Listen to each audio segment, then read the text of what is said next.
All right, Underdog Daily here. Not often on the clock today. As you can see, I am not Pete. Pete is not here with us. Pete is visiting some family and that sort of thing, but we are still going to service the football bros of the community here. But before we jump right back into that sort of stuff, we gotta give some flowers to the baseball bro of the night last night. My man's took down the $100 contest. Nez Takes, congratulations, my friend.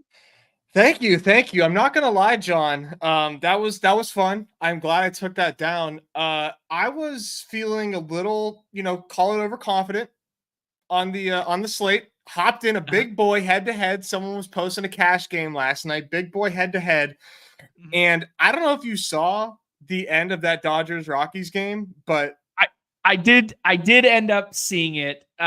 Just to rehash for those who didn't, do you want to tell them what ended up happening? so Teoscar is up, and it's 2 outs, 2-2 count. Teoscar gets a nice high fastball, check swing, and I tell you what, man, 9 out of 10 times, umpires ringing you up, and they're calling that a strike. Yeah. They did it in the. Dodgers getting big Lakers treatment on this one, eh? I mean, against little old Colorado, Yeah. 100%.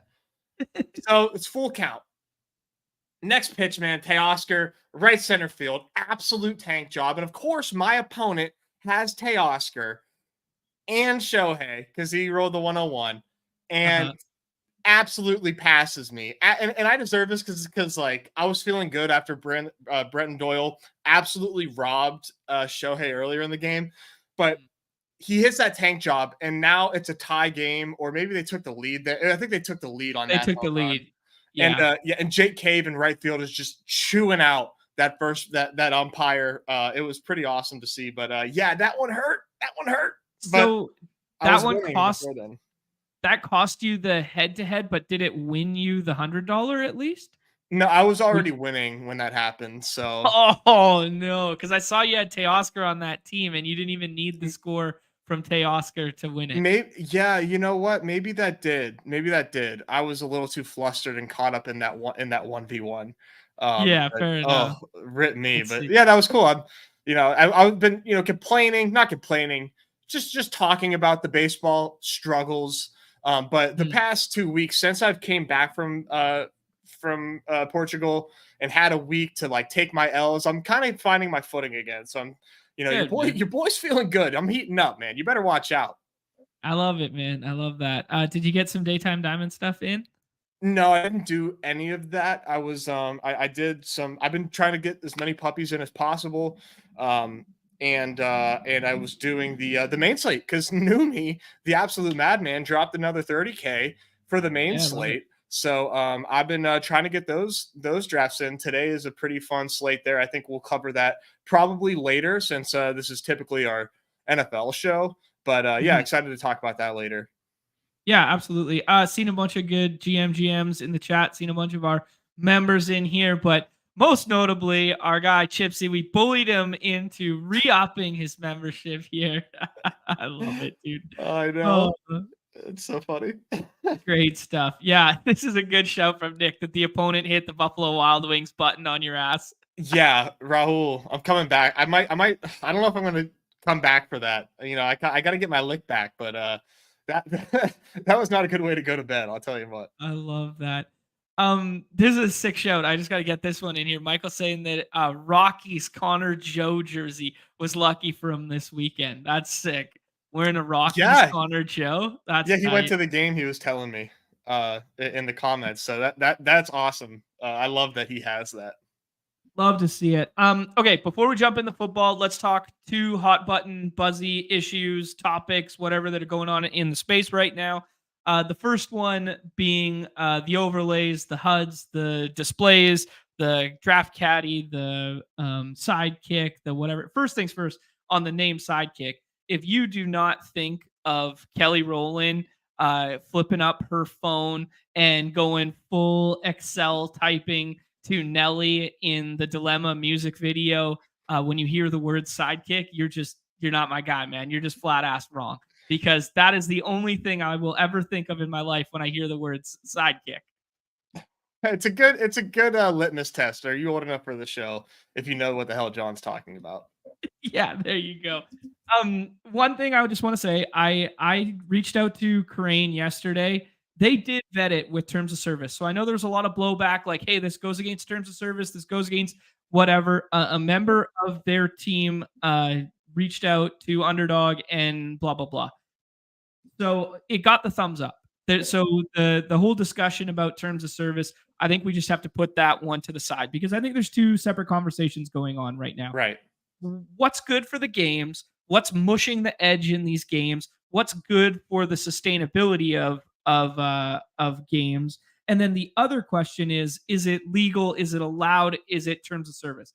We've already checked that box, in my opinion. Like having now heard that, I take Corain at his word with legendary upside, and then I trust the fact that Draft Caddy has done the same because Brick had a tool that he invented whatever a year and a half ago, Nez, that was instantly banned from the site. So I imagine when he went back and built the Draft Caddy, he did his due diligence on that, though I have not spoken to Brick. So like, I just want to, say that kind of overarching caveat. If you want the deep dive, the full go on it, I did the take cast today, this morning already with Davis. I think it's going to be on the Patreon page. So go give him a buck, sign up for that, whatever, if you're interested in the full deep dive. But I just want to, set the stage. Nez, if you have anything to say, I put some tweets out. I did that show. That's kind of like my part on it. What do you got for me, bro? I mean, I just think that, I'm trying to be very patient with people that are scared about it because, like, I mean, it's totally reasonable to like see something like this and be like fearful, and I totally understand that, but there's just some people being a little loud and treating this like it's like the boogeyman. Like a lot of what this is already existed. It's just like easier to use. I think now, if somebody was out here saying like why I don't appreciate this tool is like low stakes stuff is going to fail faster, because that's 100% true. What this does for me as somebody who I don't have any best ball big time dubs under my belt, but I know how to draft. And I know the things I do without the tool is telling me to do. Right. What this tool does for me as somebody who knows what they're doing is it allows me to draft like 5 puppies at a time and make less suboptimal decisions, because it's letting me know what a pick that I would normally make if I was single tabling would be. Mm-hmm. And this thing has Corain's ranks. Like you said yesterday, like here's a thought. What if Corain doesn't have a crystal ball and doesn't know who the best players are? Like we don't know that. So I just think if the arguments were saying different things, then I would be able to like give a stamp of approval. But man, I can't believe that like we're still that the discussions still exist on twitter.com. Yeah, I think it's because the space is growing. People haven't been around. Like we don't give credence to the fact that like not everyone has been here since day one, like you and I. You know what I mean? Not everyone's seeing this arc. Not everybody's having these conversations. Some people are having these conversations for the very first time. Yeah, that's totally true, right? And that's what I'm trying to like maintain perspective of. Like if people like knowing my responses have been I've held off any response that had any bit of snark. I'm like, you know what? No, I'm not doing it. But like, but offering my like opinion when like I feel like there is somebody that is like putting out their opinion and like willing to hear it. So yeah, it's just kind of crazy to me personally. Okay. Yeah, I mean, we kind of did a full deep dive. There's some good stuff going on in the chat here. Yes, we know, Cullen, that it was the auto draft feature that was banned instantly. It's not the tool itself. Yes, we're well aware. Yeah, and I think for me, and what I've said multiple times now, is the tools are only as good as their inputs. And are Crane's inputs or the team at Leg Up's inputs going to be better than like you or I as isolated individuals or any random drafter on the site? Yeah, probably, right? Like they're doing this as a full-time gig and they're doing this, whatever. The other thing I would say is the price point. I mean, this thing's not cheap. It's $199 a month. It's $500 a year. It's the price point for that is going to box out a lot of people that are playing at low stakes, because one thing that Davis and I kind of harped on is like, you could be the best player in the world at best ball, and you may never ever realize your equity because it's one slate at a time. It's one time over the summer. Like you literally have to be putting like, I don't know, 15 plus $1,000 a year down to justify spending $500 on a best ball tool. So I think there's that conversation, and it's kind of like what Sims are in terms of like price point wise. It's kind of what like Sims are to DFS, where it's like, yeah, you just don't play the game that have the Sims Bros in there. But the difference with Underdog is it's a time commitment to do so, right? So even if you buy this tool and you put in the time to manually utilize it and draft, the majority of people that are going to do that aren't going to do that at low stakes because there's a time commitment associated with it. Right. When it gets gray and when it gets weird is when it's a full-fledged auto drafter. And then you get the problem that DFS has where the best player in the world is playing the $10,000 buy-in, but he's also playing the $5 buy-in for 150 max. And that could potentially, I'm not even going to say break the games. I'm just going to say completely mush edges of games. But that being said, it's not Underdog's job to protect players from tools that are available or learning the game more deeply or the best projections. And it's not their obligation to tell players that these things exist for them to be utilized. It's their job to hold up contest integrity and make sure there's no collusion, no IP cheating, no people tanking drafts for the other sake of whatever. They want to have the technology to prevent auto drafters, to prevent like malicious tech attacks on the site. They don't. They're not the ones who have to uphold who wins money on our site because of what tools people are using, right? Yeah, no, that's very fair. That's very fair. And I think the real boogeyman is that auto drafter, the dynamic auto drafter, which is 100% against terms of service, and they will tell you that. And that is what like won't be allowed. Now, what we don't know and what we won't ever know is like what tech they have to catch that if that does exist out there. But that the potential of a dynamic auto drafter, which I would never use if it existed, and I hope no one has it, and it would never become a publicly available tool like overlays. All I'm saying is, with the dynamic auto drafter, the potential for that to exists whether or not the sidekick is publicly available. Right. That's what I'm saying. I keep seeing the slippery slope argument that exists whether or not this tool is publicly available, and the tool not being publicly available is actually worse because now less people have the ability to use it. Exactly. Yeah, fully agree with you there, right? I mean, the slippery slope argument is we're 3 years away from being 3 years away of that argument, and you're trying to get ahead of it now. And I use the video game analogy where it's like, if you pick up Call of Duty and you've never played Call of Duty before, you're going to get shot in the head a million effing times. It's not Call of Duty's job to make sure you're good at Call of Duty so you can have an enjoyable time playing Call of Duty. They just provide a really nice game in Call of Duty, and they make sure nobody is cheating while playing Call of Duty with like aimbots, auxiliary software, whatever. But if you're not good at Call of Duty because some 16-year-old has had every edition some 30-year-old has had every edition since they were like 16 years old, and now they're like, recycling the same skill set over and over again. It's not Call of Duty's job to protect you from this kid who's way better than you.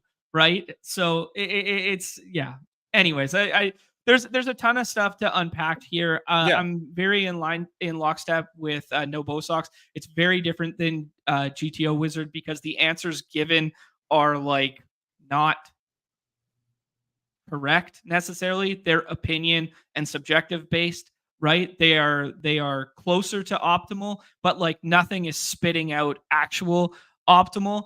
And Grant saying in the chat here that like, it's not a time commitment. You just log in and you just do 150 slows. You log in. That's still do a the time top commitment. picks. That's a huge time commitment. Do that. Register for 150 slows and tell me that that's not a time commitment. Yeah. Ask somebody who's done it. They'll tell you it's fucking hell.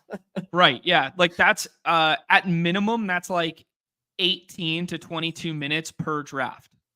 That's a big time commitment. The other thing that's that I would like to say that's like different than like the bots and stuff in poker and that sort of thing is the bots, they can optimize every day. Like they can change their settings, they change their software, and they can pull money out of the ecosystem every single day. With best ball, this shit gets dumped in an escrow for like 9 months. So like, how much of a bankroll do you think people are going to have to put into an escrow, whether it's DraftKings, Underdog, Drafters, whatever? How much money do you think they can actually get down, put across all these things, utilize these, have these tools actually be plus EV, and then turn a profit in 9 months from now?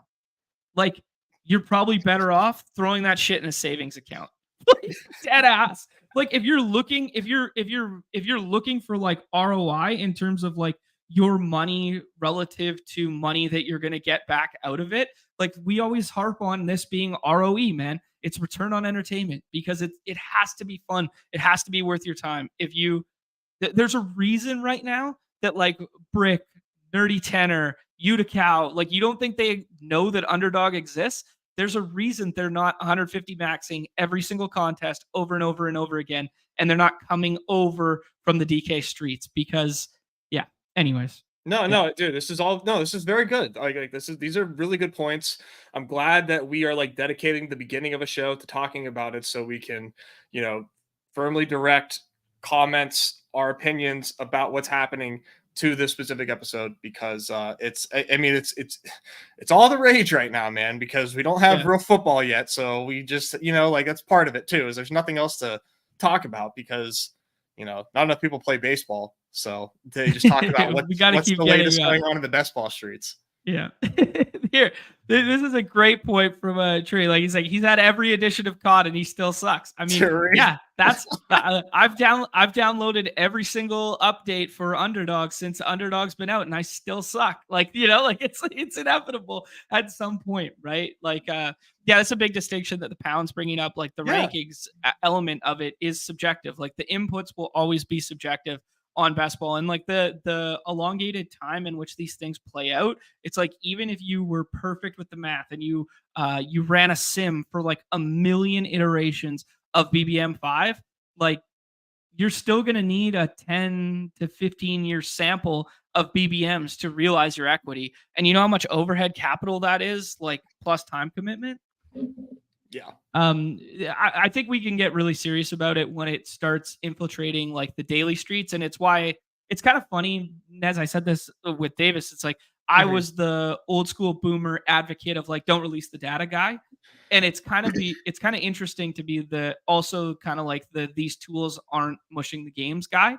So like those two profiles on its surface, on its surface shouldn't overlap. But like for me, it was like the daily stuff was a big deal because the daily games could get mushed in a heartbeat if you have back testable data to track with usernames. You see who's winning. You now all of a sudden I see every single one of Sam's lineups, A Rosen's lineups, your lineups, my lineups.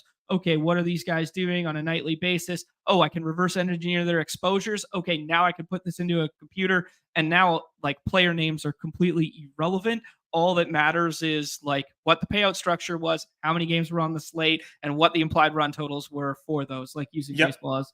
And that's a completely different conversation for the daily versus the best ball season long stuff. And all of this stuff right now is like best ball focused. So it's very, very different conversation. Okay.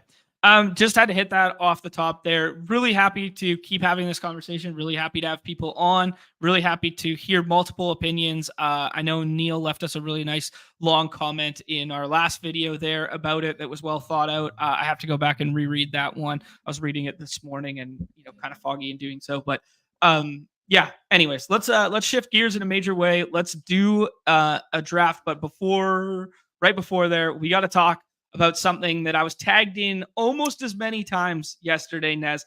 I was tagged in conversations about this, and then I was tagged in this one right here, Nez.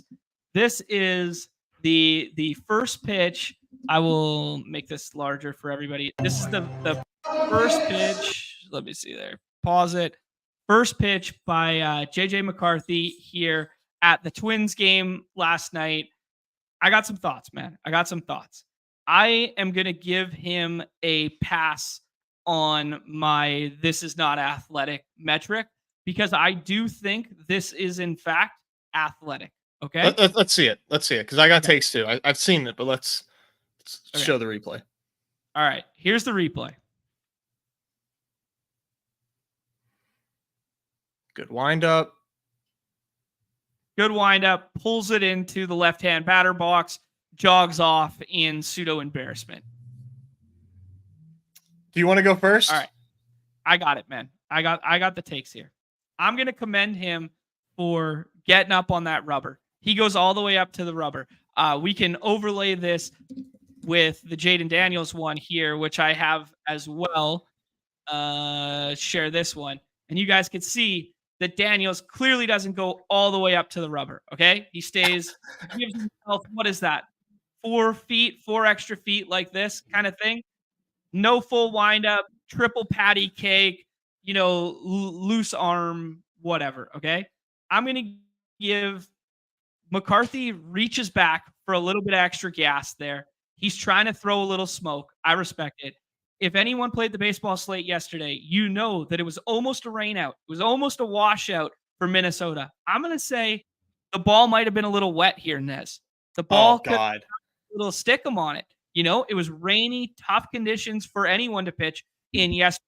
Pablo Lopez, one of the best pitchers in baseball, came out yesterday in the first inning. What did he do, Nez? Couple walks, 3-run homer. You don't think the ball was feeling a little weird for Pablo Lopez on a rainy, stormy day with a tornado warning?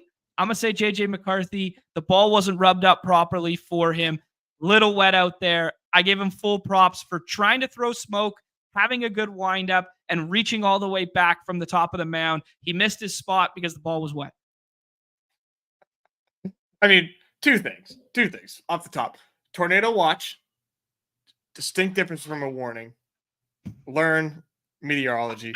2, Pablo Lopez hasn't really been good this year. Oh, but I was about to give like an anatomical defense for why JJ McCarthy threw that ball into the left-hand batter's box. But like the way you just like caped up for JJ, I don't even know if I can make this argument. What I was gonna say was that when you're throwing a football, you go like over, you kind of do like a screwball motion.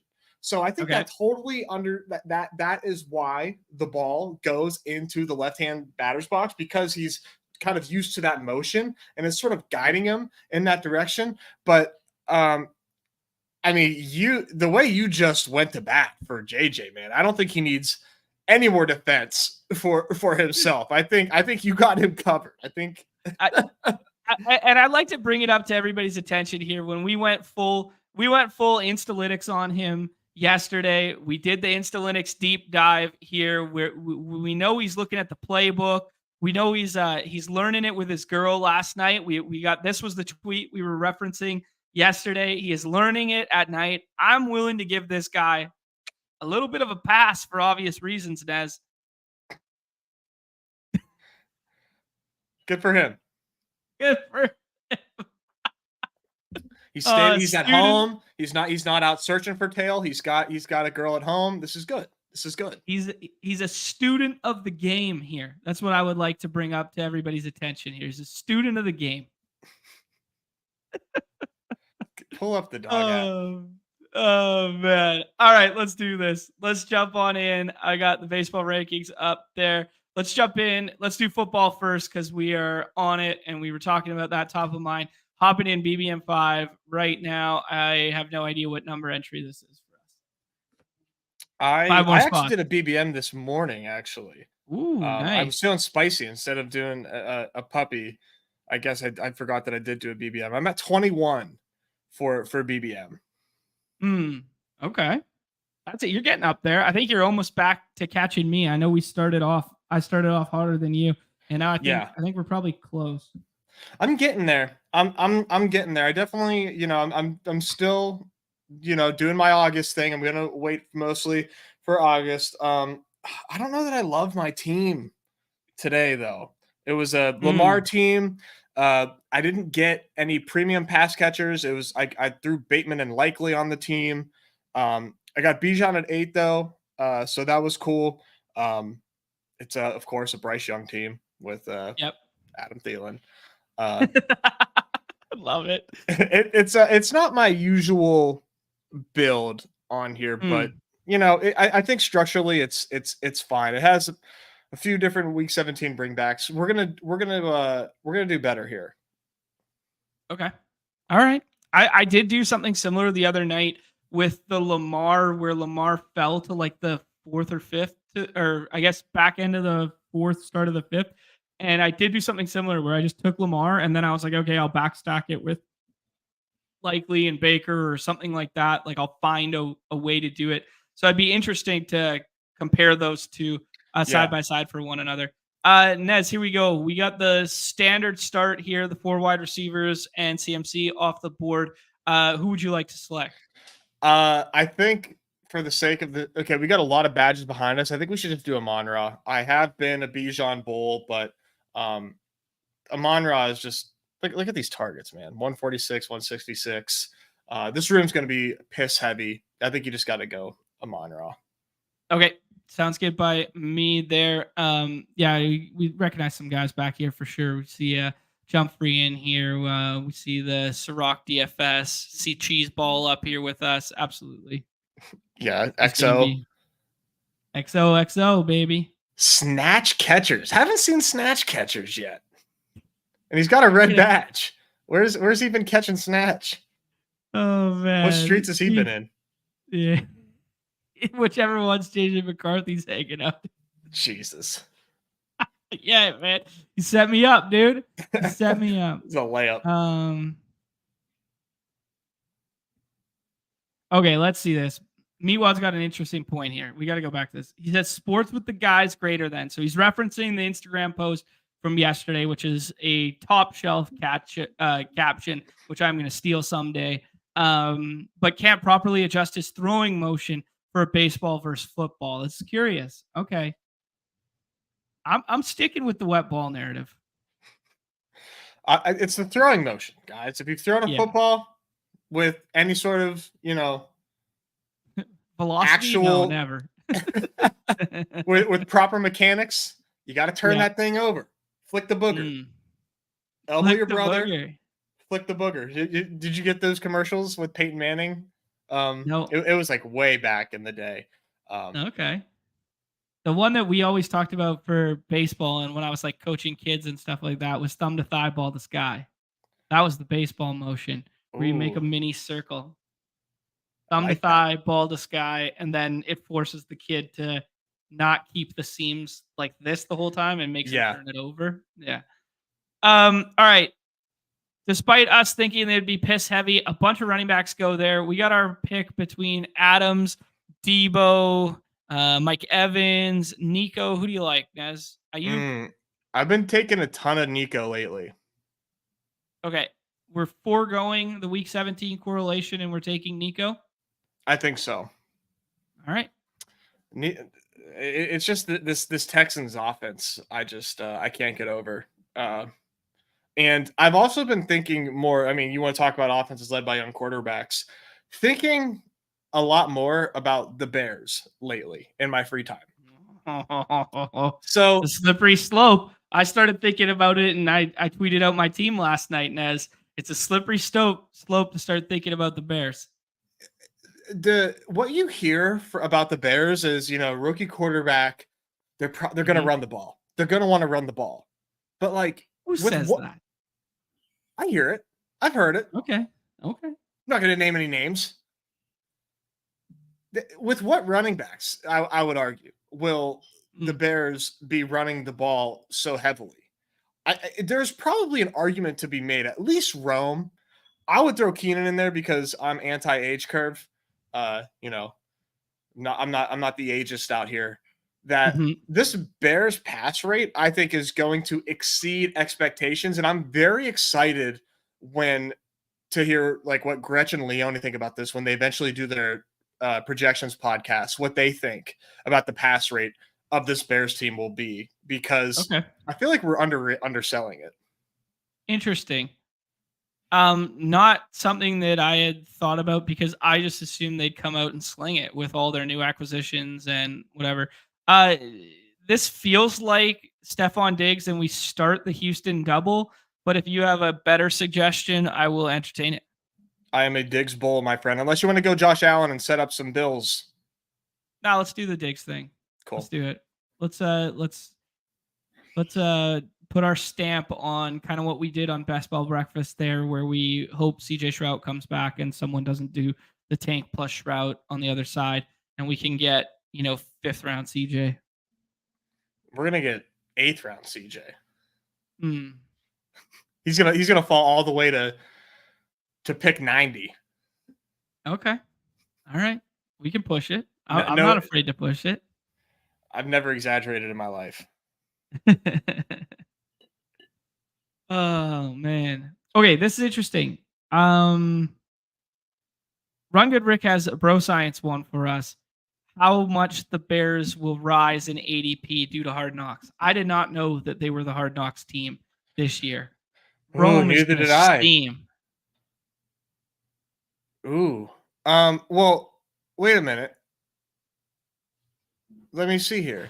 Okay, yeah, they are Hard Knocks in training camp. Damn it. Yep. Yeah.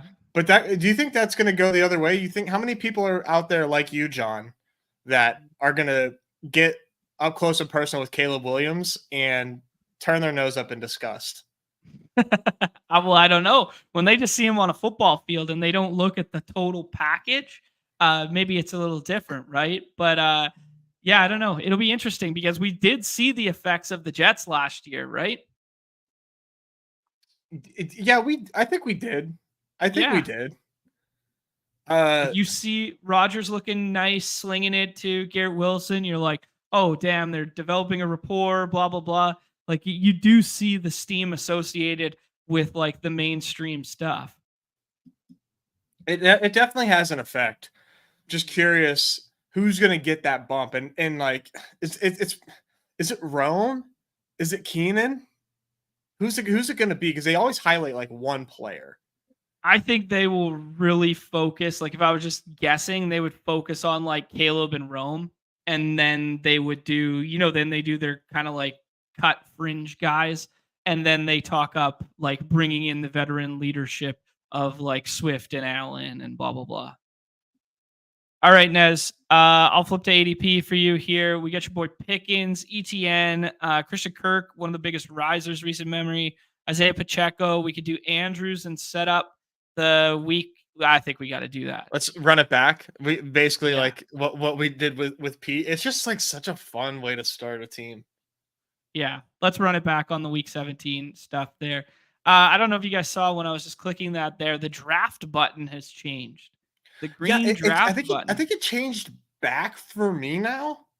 Oh, okay. I don't know what refresh. I don't know what happened on the back end that it was like pointing to that icon. But mine's back to the like the paper plane looking thing. Okay, we'll see when we click on one here. Now mine's still got like the little showcase box. Yeah, so it kind of looks like the Chromecast, Google Chromecast logo. Yeah, that's weird. What icon? What are they doing with these icons back there? Yeah, jump free saying it's normal again. Okay. Yep. Interesting. Yeah, I was like that threw me off. I didn't know if it was because I was on like Firefox and using the Sidekick for a little bit or what, but no, I guess it's just something in the back end getting changed. Yeah, it looks like the play button for video before. Yeah. Mm-hmm. Man, I love this from Nick. Buttons changing after the overlay comes up. I don't know. Things are getting weird out here, guys. Your tinfoil hat might be a little too tight there, but I think you might be onto something. All right, that's hysterical. What do you think? My biggest like worry right now, John, I'm a little. Maybe I'm just overconfident in the Texans. The orders of the Texans wide receivers. I'm like worried that Tank Dell is like being drafted way too high. Yeah, I mean, he got injured, he got shot, and we only have a half a year sample of him as a rookie. Yeah. And they brought in a veteran pass catcher. I think your concerns are valid. Oof. Nez, dare we push CJ and take Pacheco here, or should we do something else? I would say Pacheco. Let's fucking push it. I love Push this. it, man. Come on. Let's push it. Let's dare the tank drafter. Love Pacheco here. I thought it would take a little bit longer for Jacobs to flip Pacheco, but here we are, man. The people are watching streams. They are tapped in. Mm-hmm. Oh boy, now I'm getting a little nervous. This tank snatch catcher's on the way back is like. Yeah, that's the one we got to fade. But he's got a lot of other stack options too. Like think about that Tua pick that you can get later, dude. Think about that Kyler Stafford, Murray with Trey McBride. With it. Yeah. You don't want to single stack a fragile Tank Dell. Are you tampering? Are you tampering? Are we going to be the Atlanta Falcons and eat a big ass fine right here because of your behavior? A big ass fine. They got a feather to the wrist with that penalty. That was a joke. This would be a fun one. Copper asking when we're going to do like a flag plants bold predictions episode. That could be a little fun. Yeah, that's a great episode. Thank you, producer Copper, for the suggestion there. There you go. Colin's in here hanging out. There you go. That we just put 2 and 2 together on who's who did the little Buffalo triple. The knock always on taking Josh Allen on the right side of the board is you got to reach on stacks to make it work with him, and you do did it in a big way there. That was a really nice move to end up with Dalton Kincaid at 58 there. CJ comes all the way back to us. Dare we push it again? Oh man, number 1 in ADP. I would take it. All right. We had our fun. We had our thrill. Let's not. You know what they say? Pigs get fat, hogs get slaughtered. You don't want to be greedy. You don't want to be too greedy. I don't think I've ever heard that before. I like it. That must be because you must not have day traded enough in COVID. I think that's maybe why. Yeah, maybe. Yeah, not enough swing trading. Yeah, not enough. Not enough of not knowing what the hell you're doing and sweating at work. Yeah. Yeah, man. I was a sushi swap guy. Oh my god. Disgusting. Yeah. I actually lost a lot of money on FTX when it just like sat there and then. Oh no. Oh, rip. Not like a lot, but like enough to make like someone's skin crawl a little bit. Oof. I don't want to know what that is because you've got a pretty strong risk tolerance there. So I don't even want to know what that figure actually looks like. But this is I'm loving this start though. I got a good one here based on Nick's comment. Yeah, Tyler saying it's a Southern classic. I just never did that. Nick talking about this one. We had he was gambling on simulated Madden games during COVID there. We did simulated NHL games to finish our hockey pool out, and then would have the guys on a Twitch stream of like with your buddies of like who was the manager of his fantasy team, and like would be like talking through like little like first period interview and shit like that. It was pretty funny, like community of 10 that were just doing it amongst each other. Back up here, the aforementioned Bears that are going to establish it. Swift up here in terms of ADP. Johnson, Rice, JSN. I don't take enough of right now. I would say Najee. Rice or JSN. All right, let's do JSN then. Okay. I haven't done a ton of JSN yet. I know there's like some bullish news there. I mean, second year breakout from JSN on what should be a pass friendly offense. If we're taking all the other pieces on that team, we should probably be taking the youngest and potentially most athletic one. Yeah, I mean, it's just like there's like, maybe this is like obvious, but it seems like for the most part in BBM, at least for like the first half of draft, there's like 2 different like archetypes of players. It's like those that have done it, and then like those that have not. I mean, like you've got like Jameson Williams and JSN in that archetype as well, of guys that really haven't shown us that they paid off an ADP of this before. And you can obviously throw rookies in there too, but I think when it comes to certain pedigree and draft capital, you can sort of make exceptions there. But JSN is someone that we might be a little bit wish casting. I wouldn't call him like a plus EV pick, a good advance rate pick, but he has the potential to be like deserving to be in this range of like Jaden Reed. Like he could very easily be a guy that should be in round 5. Maybe even earlier if he does take that leap, which like, people would not really be surprised. It just like had like a very disappointing season, even though he had 93 targets and, he did have a lot of things not go his way. Yeah, no, that's a very good shout. And I mean, we bring people back to missing camp matters, right? And he missed camp last year with that broken wrist and that sort of deal. And now this is his first kind of like healthy through the front end stretch of a football season to start. Yeah, I mean, let's be real. That was a bit of a diversification pick for the portfolio. Also, I mean, that wasn't like a super slam dunk. That was something a little different too for the. Yeah, there's a non-zero chance that like Tyler Lockett is just like when a guy is undersized and most of his game is predicated on speed.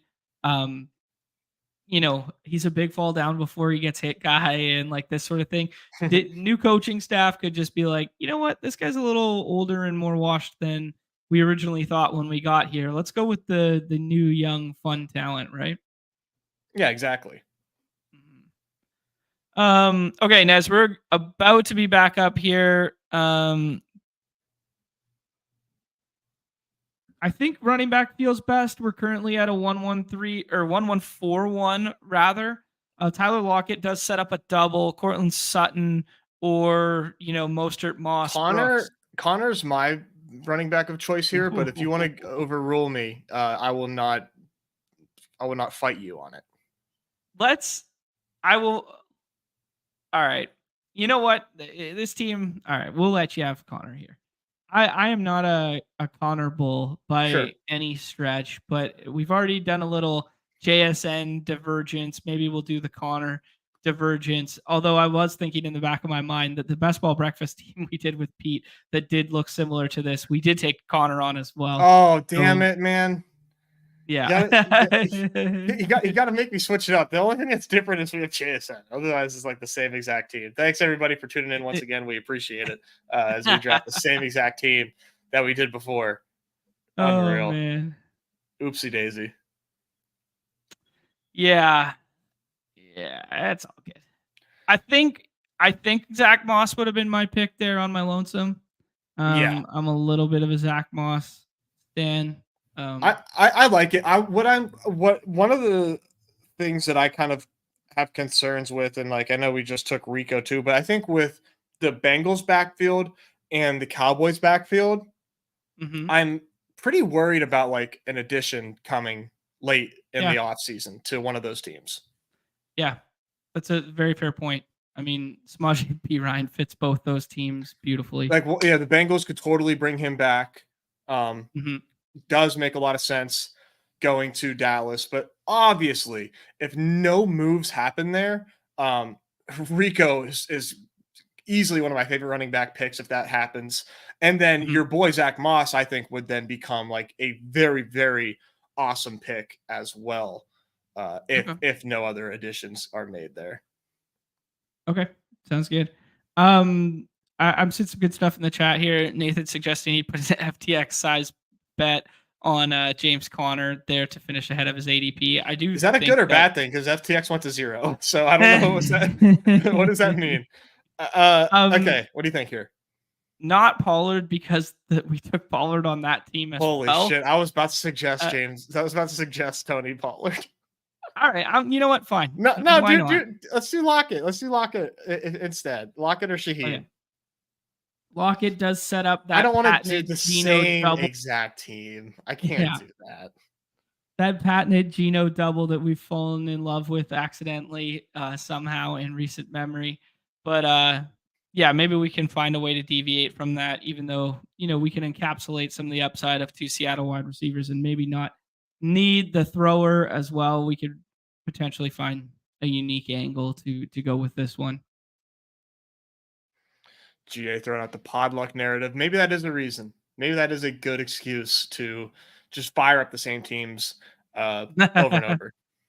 Yeah, there you go. That was I think it was I was inverted who said that about the playoff contest one Yeah, I year think that's where sharp. he's like I don't care if I build the same team like 3 or 4 times if because they're all going to like end up in different pods, right?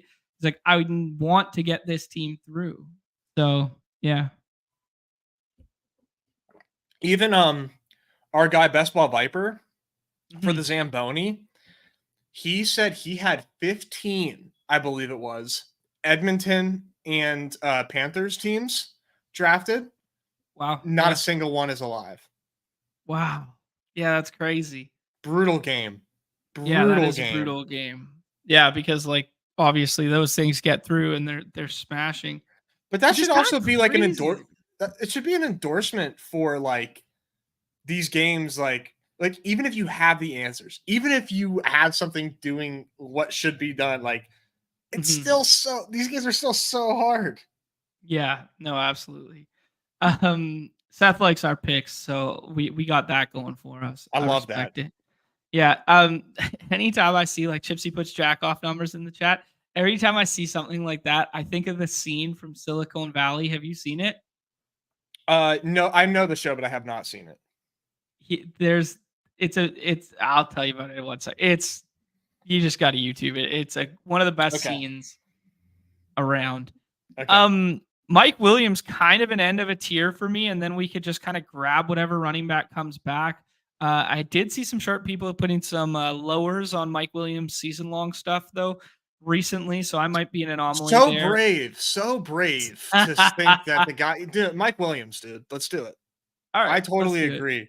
Like, but from a weekly upside standpoint, catching balls from Aaron Rodgers, I like it because it then now we can like breathe easy because we know there's gonna be it just like it makes your decision making so much easier when you do that Mike Evans pick and you don't need him to like be like we don't need a lot of him being our wide receiver 6, right? Right. It just really frees you up to do a lot for the rest of the draft. Like now we can we can take a luxury pick at tight end. Like it just gives you luxury picks because we know Yeah. we're going to hit volume at RB.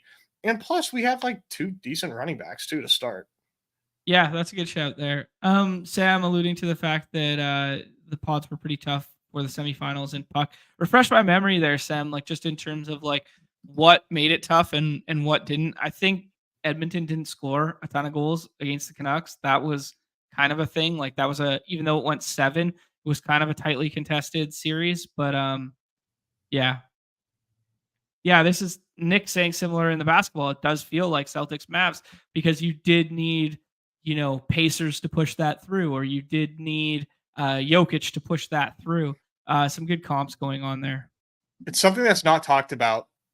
I don't know if enough is the word, but like just like period is like I Mhm. mean, I used to talk about it, and I think mostly with baseball, like calling them like rocket boosters, like Uh-huh. teams that you need, and then you just shed them, and now like your team is ready to do something when it actually can earn some money. Just having those type of Mhm. ancillary teams. Should we do the super stack and add Dalton to this? They do share the same bye week though. That might be negative correlation. What do you like, Zeke or Corum? Corum. Okay, I'm gonna give you your Corum pick because of yesterday. I think I was wrong in that build to talk you off Blake Corum. Blake Corum No, does it's fit okay. this team decently, I think.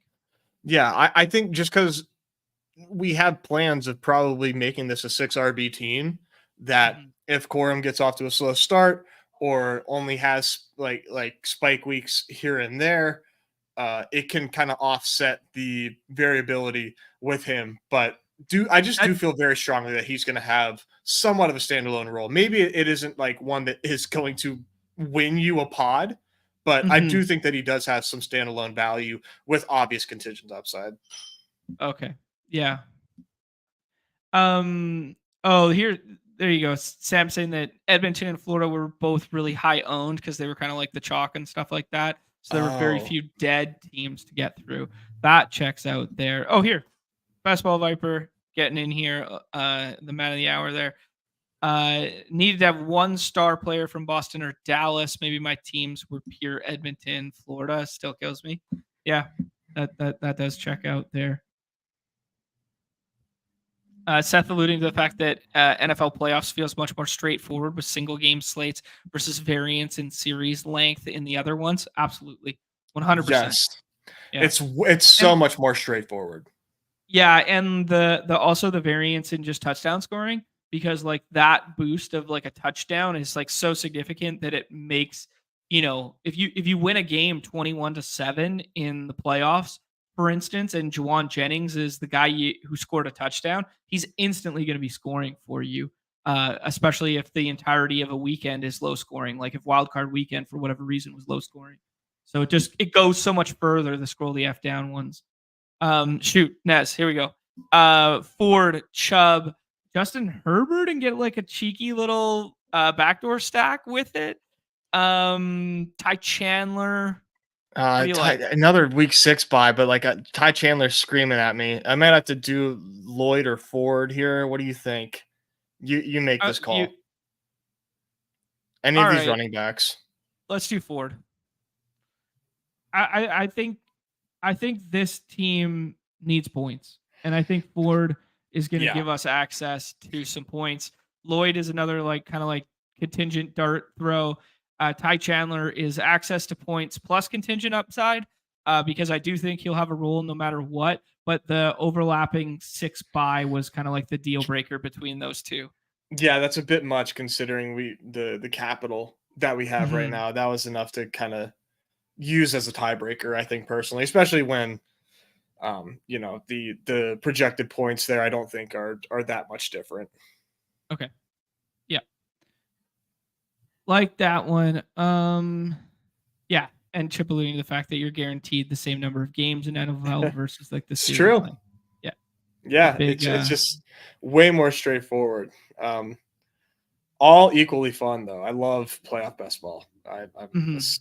sick freak when it comes to playoff best ball. What do you think the Can't most get enough. variant sport in terms of like range of outcome?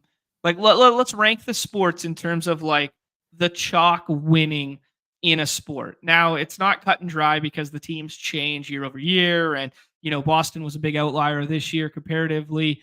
But like which sport has the strongest chalk? NBA, Okay, 100%, yeah, 100% NBA. yeah, that makes sense to me. Hmm. After that, then I think you can make some different points. But I would argue MLB is next, even though it's like it's still very, very variant. But Mm.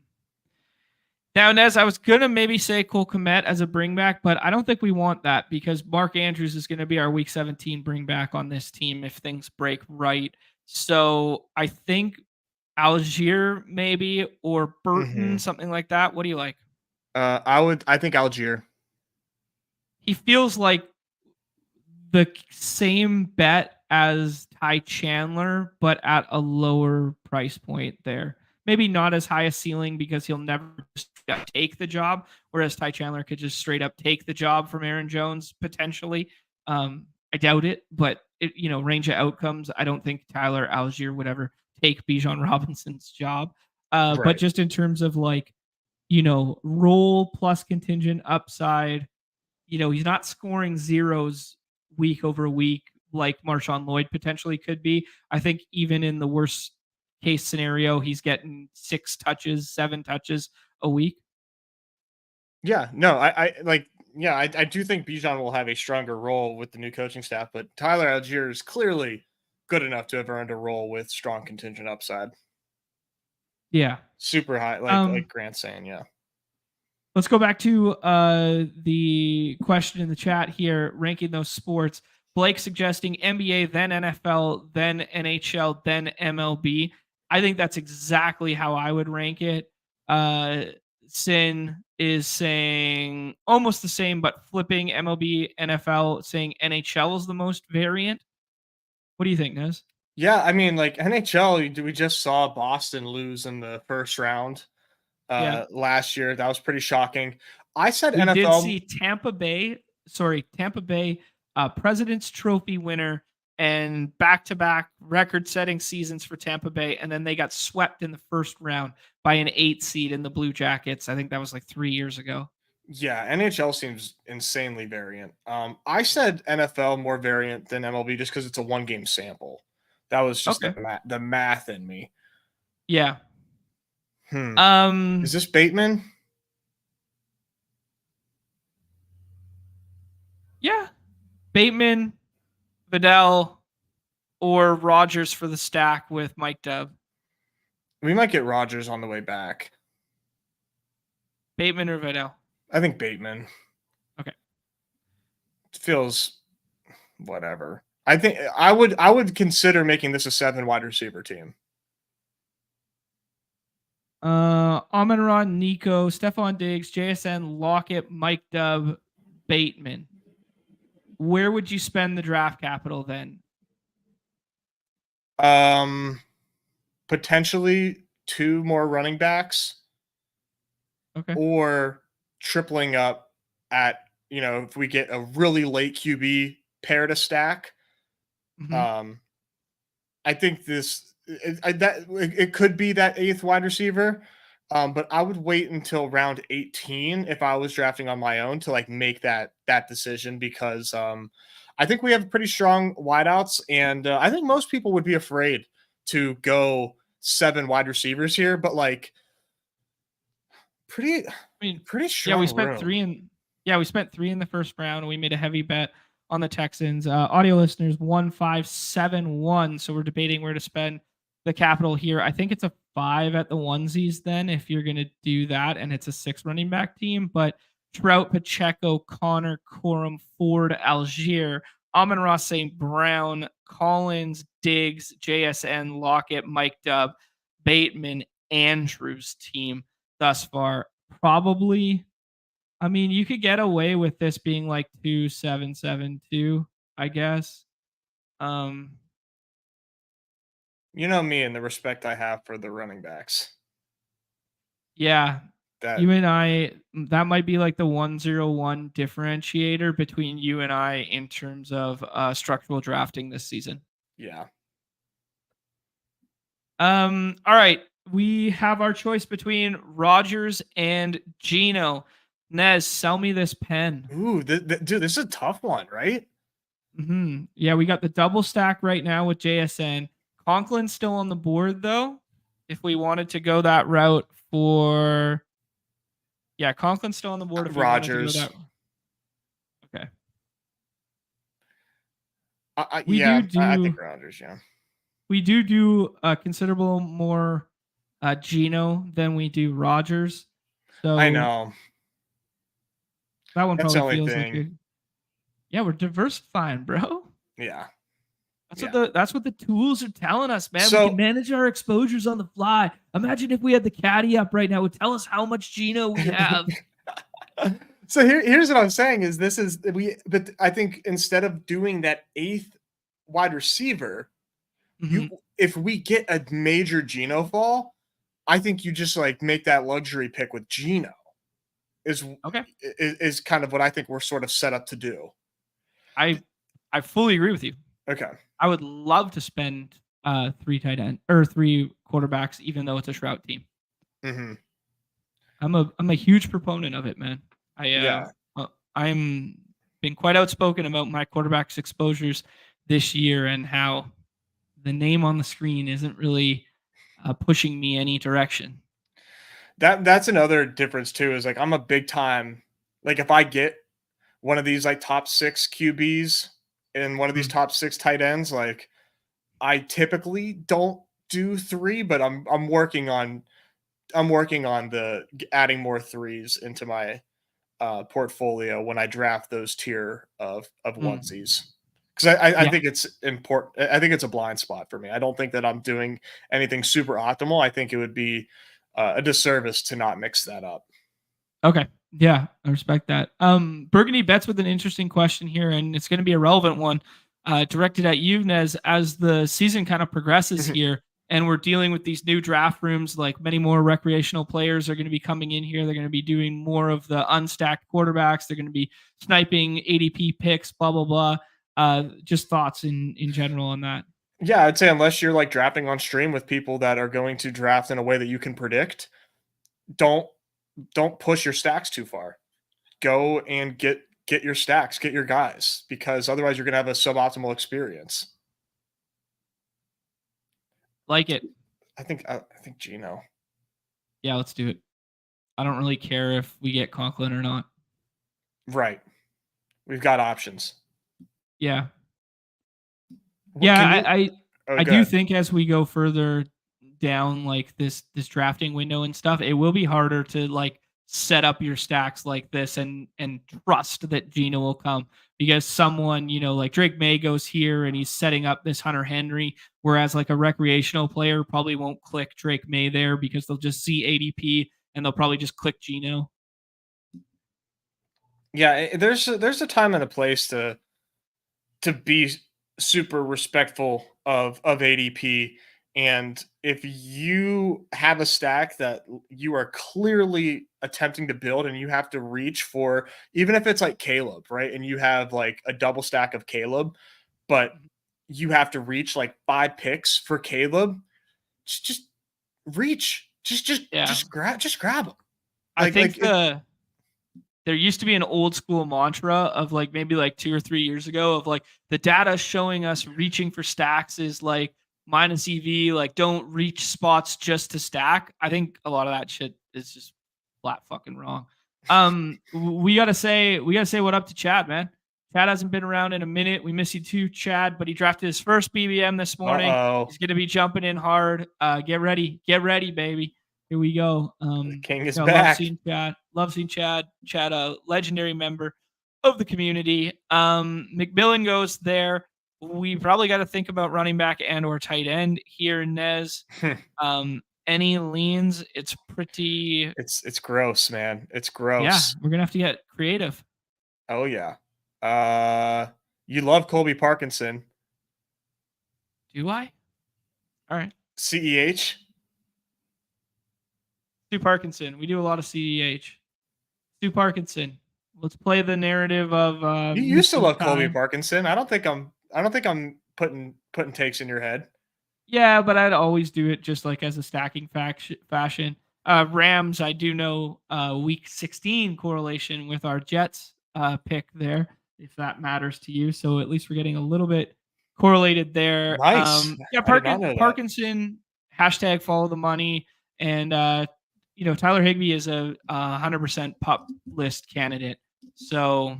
Yeah, he got messed up. Mm-hmm.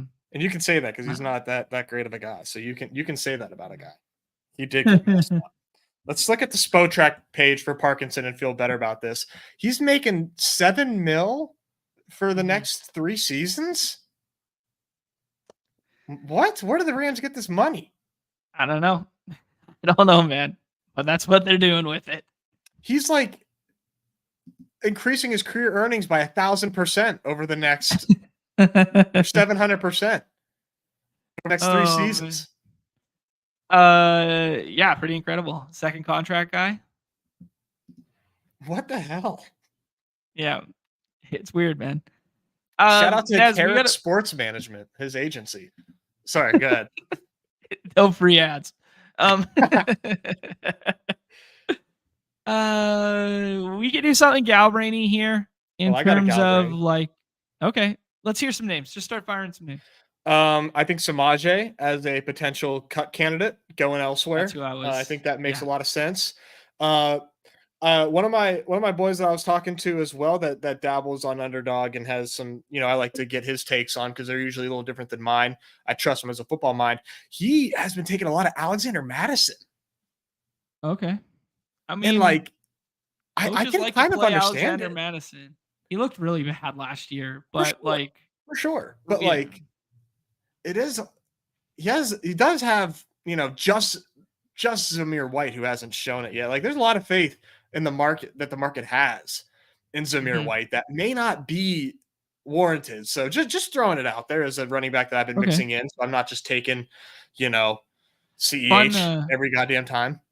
Las Vegas with a really fun playoff schedule too. Atlanta, Jacksonville, and New Orleans, all dome games or all good weather games or Ooh, two domes and a good weather. good call. What do you think, Are we Piron or drinking this? Madison? Let's do it, man. Let's do it. Piron's a mystery box, but Madison, you know, Yeah. we love I drafting mean, backup Alexander Madison. I mean, We've been doing people it thought since best ball was best ball. it's true. It's true. People forget though. I was team Mike Boone over Alexander Oh, Madison same here, in brother. the Same here. OG era. That was my first Uh, team preseason MVP. Whenever I was buying that ETR package, watching their streams and watching the yeah, games, I thought you could not tell me that there was a running back better than Mike Boone. that's fair, man. That is Couldn't. fair. Wasn't gonna hear you. Um, Miles Sanders, RB75. There's a hashtag follow the money. He's now RB80 on here. Jamal Williams is a follow the money as well. I did see a good tweet from Hayden earlier today suggesting that our claims that Khalil Herbert is going to get cut and then put somewhere else, like they can only save $1 million. It's kind of like the deep dive we did with Gretsch there on what was Miles Sanders, where it was like even if they cut him, they don't really save anything. Like it doesn't really matter. Yeah, I kind of thought that about Rashad Penny and the Eagles too, where everyone was like, "Oh, we did this last year with Mm-hmm. Penny. I believe Penny was like not a super cheap pick last season, if I remember correctly. Uh, and then he got progressively cheaper because the news was more and more bearish on Yeah, him. Different players with different situations, but it felt similar to that because that was one of the things that I thought last season. I'm like, why?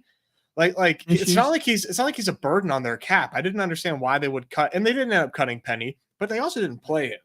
Yeah, So the this Herbert year's one is Rashad definitely close to Penny. monitor. This year's Rashad Penny, J.K. Dobbins. Yeah, that's going to be one. That's another one to monitor because Davis had a good thread. Shout out Davis Maddock. We support our friends here. He had a thread about thinking that the Chargers is going to be an important backfield to figure out. Totally understand the health concerns with Dobbins, but like the fact that Greg Roman, and maybe Greg Roman is just like we said, just speaking glowingly.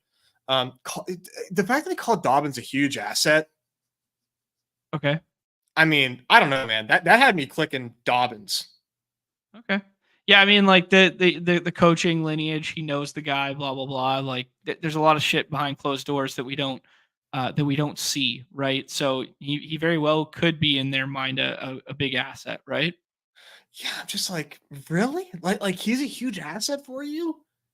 Hmm. Really? Okay. All right, Nets. That I guess I'll read it out here. Tie a bow on that draft for us. Sorry, I was looking for something else real quick. All right, there we go. A 3-6-7-2, not overly conventional with some weird selections for us, but this is what we got to do: diversifying the portfolio. That's right, baby. CJ Stroud, Aaron Rodgers, Geno Smith, Isaiah Pacheco, James Conner, Blake Corum, Jerome Ford, Tyler Algier, Alexander Madison for the first time this year, Amon-Ra St. Brown, Nico Collins, Stephon Diggs, Jackson Smith, Njigba, Tyler Lockett, Mike Williams, Rashad Bateman, Mark Andrews, Colby Parkinson.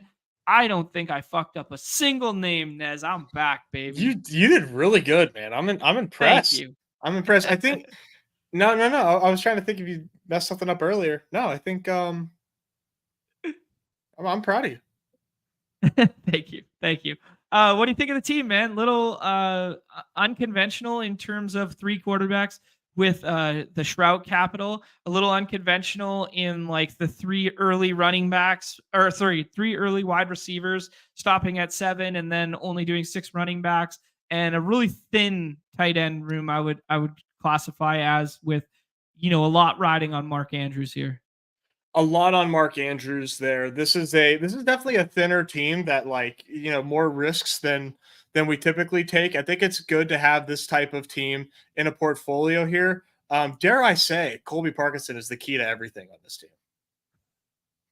Ah, we're fucked. If Colby Parkinson works out, dude, Yep. the Colby Parkinson to James Conner run back in week 17. You don't think that wasn't a 600 IQ play by your boy? I respect it, man. There you go. You were well ahead of the curve there. He's the richest dude in America. He is. He actually is.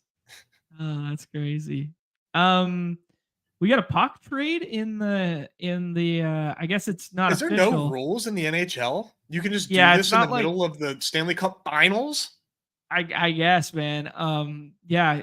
Stanley Cup Finals finally took its first detour from being the exact same as NHL or as the NBA Finals last night, where the Game 6 game was won by the talented road team, aka the Mavericks of the NHL.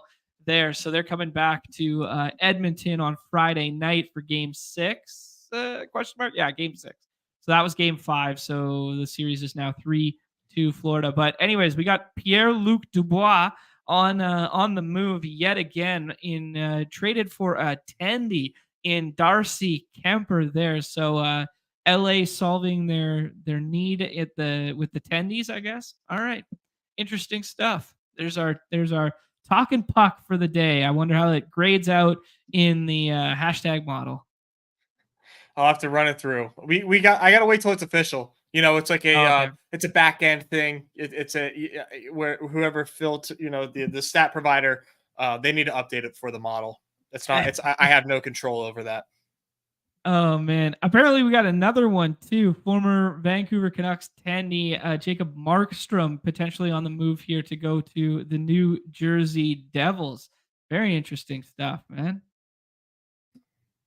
They have no respect for the Stanley Cup Finals. Just wait till it's over.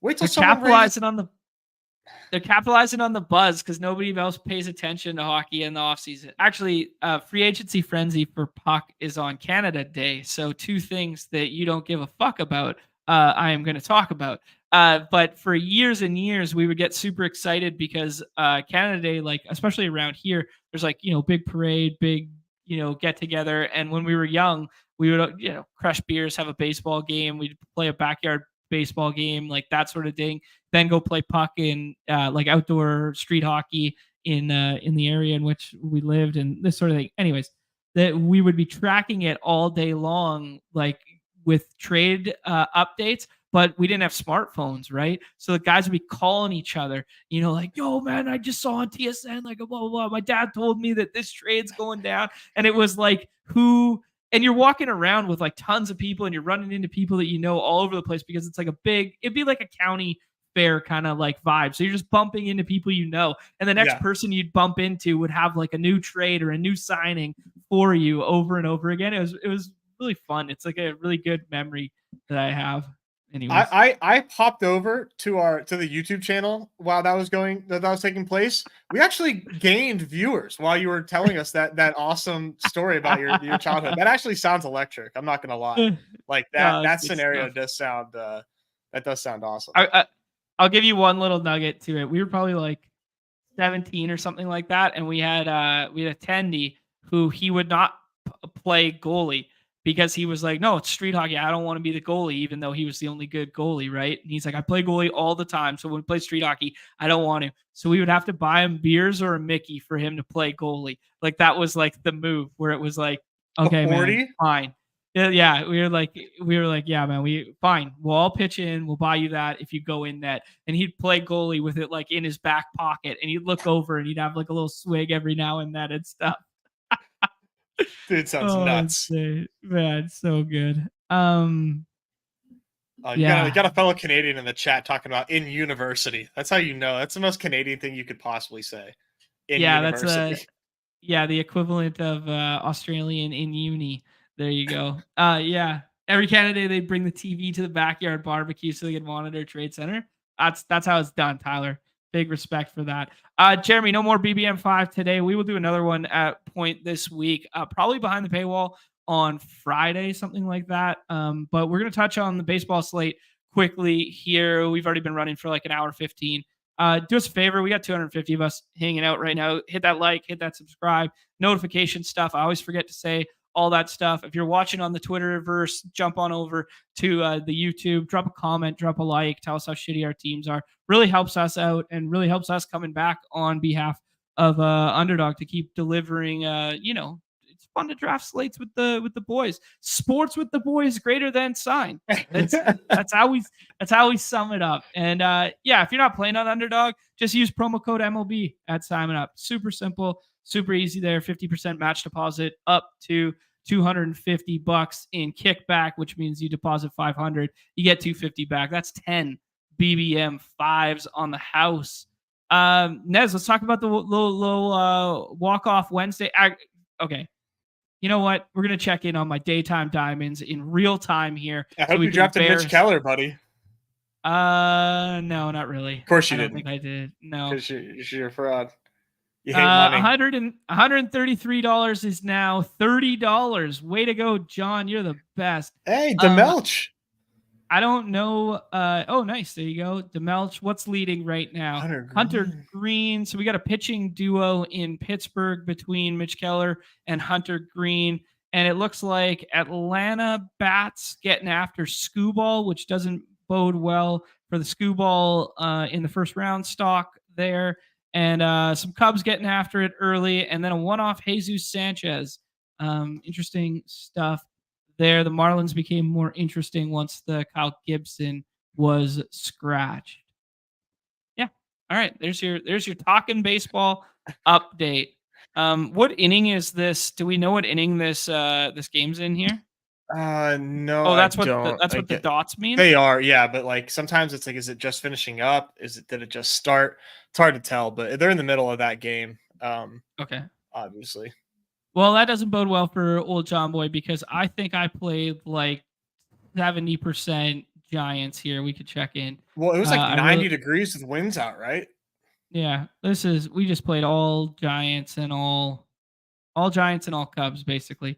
So the Wrigley game is not going well, so we are not going well. Let's talk about the main slate. A beautiful day for pitching just in general. Both slates, Nez. We had some premier pitchers going.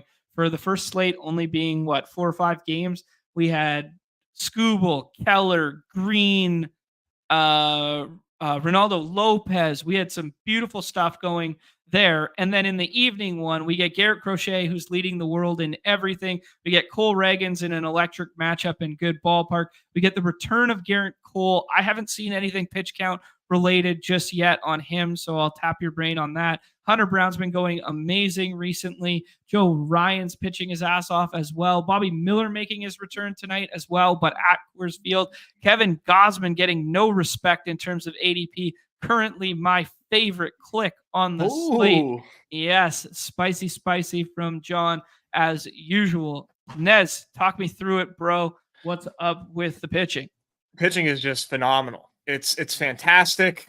You can wait if you prefer. Yep. And I certainly do.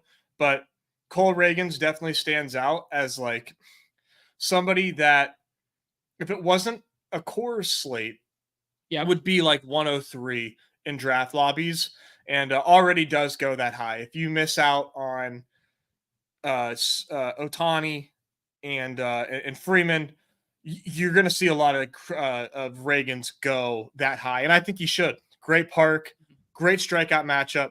He is somebody that I think has the potential to break a slate and give you that 20-point like rare start that can matter a lot. But okay, hey man, there's a lot of guys that can do that today.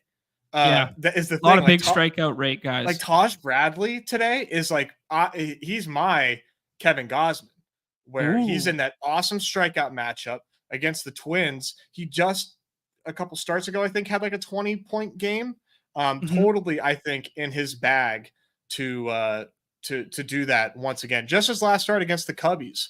I think Yeah. he can. I think he could do that against the Twins. The Twins strike out a lot, even though they have been going pretty well lately.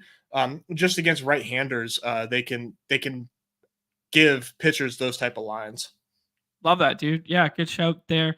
Freddie Peralta, another guy we just like glossed over, hasn't been going great recently, but obviously, Angels with the ability to strike out in a big way.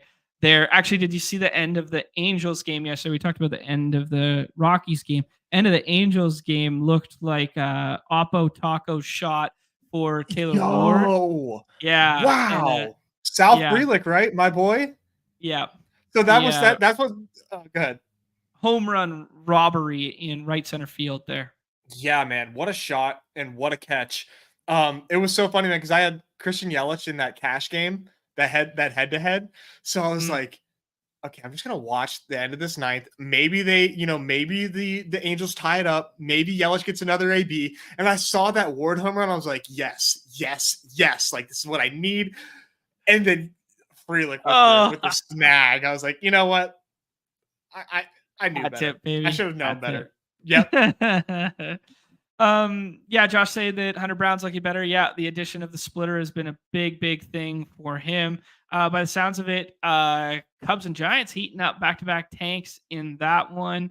Cole with some meta for us here that someone in the Discord, a reminder to join the Deposit Kingdom Discord, link in the bio below there. We have dedicated threads for each sport there. Someone in the Discord dropped a one in the baseball thread that suggests Garrett Cole will only be around 80 pitches tonight.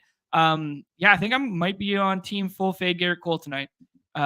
Baltimore, not the greatest matchup in the world, especially if he's going to be capped at 80. We talk about how wins and quality starts are such a big deal on our platform. Yeah, might just go ahead and fade that one. Best ball moderate with a great question here. Did Adam Banks ever make the NHL? Love to see it. Him and Charlie Conway are still snapping it around in beer league somewhere together. Anything to say on the pitching, Nez? It's so plentiful, man. I mean, like Mhm. it's really hard to go wrong. What I will say is like what caught my eye is the Astros, looking at Cardi here. He Yep. has the Astros as looking like a decent matchup against Garrett Crochet. I found that to be very, very interesting.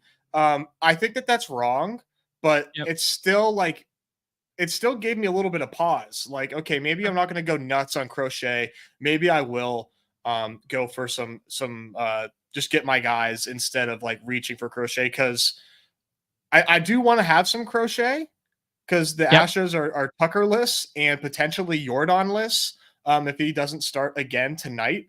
But I thought that was interesting. He has them as like a 1, 2, 3, 4, 5, a top 6 stack out of the 16 teams on the slate. So um, I'm gonna mix in a little bit of Astros in there, just because I my first glance did not point me in that direction at all. So Yeah, no, I fully agree with you. I would not probably have gotten there either, especially after the Jordan one yesterday. Might have just been a rest day, scheduled day off? Question mark. yeah, I think so. He's labeled as questionable right now. Okay, so he is. I Okay. honestly didn't look too much into it because I wasn't I'm not drafting a lot of Jordan or the Astros, just like here and Mhm. there. Let's see here. It's personal. Okay, personal. Interesting. Okay, I have no insight and or meta on that. So yes, definitely put it on people's radars to just be like it's a non-zero chance that he might miss today as well. Family matter, Cole is saying.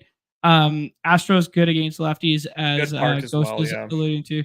Yeah, it's good park. It's warm. I didn't see if winds are blowing out there, but they were blowing out at Wrigley, which means they're probably crosswinds at what was formerly known as US Cellular. The one thing I will say is they're going to run out probably 8 righties, and they might run out 9 righties if Jordan is out. Uh-huh. Yeah, so that would be like the only. Okay, that makes sense for the Crochet one, but like Crochet is legitimately has a case to have been the best pitcher in baseball for the start of this year. And he has like by far and away the most elite strikeout rate going. I think it's like 34, 35 ish percent there. Nez, I'm going to jump over. I guess we kind of skipped over weather. I did have it pulled up here. It's basically just like potential yellowish games according to the Roth chart in that aforementioned White Sox game and the Colorado game. It feels like triple condom Roth to me, though, where it's like nothing actually looks like bad. Yep, like nothing, absolutely nothing to be scared of. I'll check back in just in case, but as of right now, I'm not factoring in the weather for anything. Okay. We have Aaron Judge get hit on the hand yesterday, projected out right now. Don't know what's going to happen there in terms of like missing time and that sort of thing. He's like almost like 100% not playing tonight, right? I don't think so. Yeah. Okay. Yeah, he has the Q tag on our site, but like it doesn't feel. I don't know. When your superstar gets hit on the hand like that, I think you just give him a day, even if the X-rays come back negative. But on our platform, these are the kind of things where we can't just wait for lineups. We have to go ahead and speculate on this sort of thing. So I think I would be in the camp of he's not playing baseball today, having seen that and still knowing that the X-rays have come back negative. There, the quote unquote chalk stacks are obviously going to be the Coors ones. Primarily, Bobby Miller's a good pitcher, but he hasn't pitched in a minute. But the Dodgers are going to jump off the page to people. Brewers going up against the lefty and Tyler Anderson. Tyler Anderson, professional pitcher, but a guy that we do like to attack with right-handed sticks. That's why Willem Contreras, lefty killer, is on the cover there, and they're going to run out almost a completely right-handed lineup with the exception of Yelich and maybe Terang or maybe Frelick. Those will be one of those two will probably be in there. Yeah. Anything else that I'm missing in terms of like obvious like where the chalk is going to funnel to? Yeah, Mets against Andrew Okay. Heaney today. They are really, really popular on the site. It's been tough to get Lindor and Alonso on the same team. Okay. But people are not rushing to the podium to get JD Martinez. So been doing a lot of that with Starling Marte. Going to mix in some Vientos as well. Heaney, I mean, the definite like when I think of like left-handed gas can, it's Heaney and a picture of Andrew Heaney. yeah. And these Mets righties, dude, that are having a hell of a stretch right now, torrid stretch right now. I'm drafting Alonso ahead of Lindor because of ADP, but give me Lindor over Alonso today, though. Okay. One guy who's like kind of sneaky here and is not getting drafted and will, mark my words, will be hitting in the upper portion of that lineup. Harrison Bader, absolute fucking lefty killer. He is, dude, man, like he is the Patrick Wisdom of my generation. I really like Harrison Bader as like the contrarian piece that, you know, finds his way into the lineup today and kills lefties there. By the looks of it on Roto Grinders, they have him down at 8. The other day he hit second and they sat Nimmo in a similar situation versus a lefty. Non-zero chance that happens again today. And I will love me some Harrison Bader if he is hitting second today in a park that is pretty good for home run power, man. Like you don't think of Texas as like a hitter friendly park, but it's good for pop. Yeah. Interesting here too. I mean, there's some pitchers with like, I mean, we talked about how great the pitching selection is. At the same time, we've got like a lot of guys with inflated ERAs on the slate too. Cade Povich, lefty for Baltimore. No Judge with these Yankees, but I mean, a little triple of Soto, Volpe, and Stanton. That doesn't sound too bad. Nice. Yeah. Brian Bayo, who like, you know, I really liked last year and, you know, typically did not target in games last year. He's rocking a 5 ERA this year.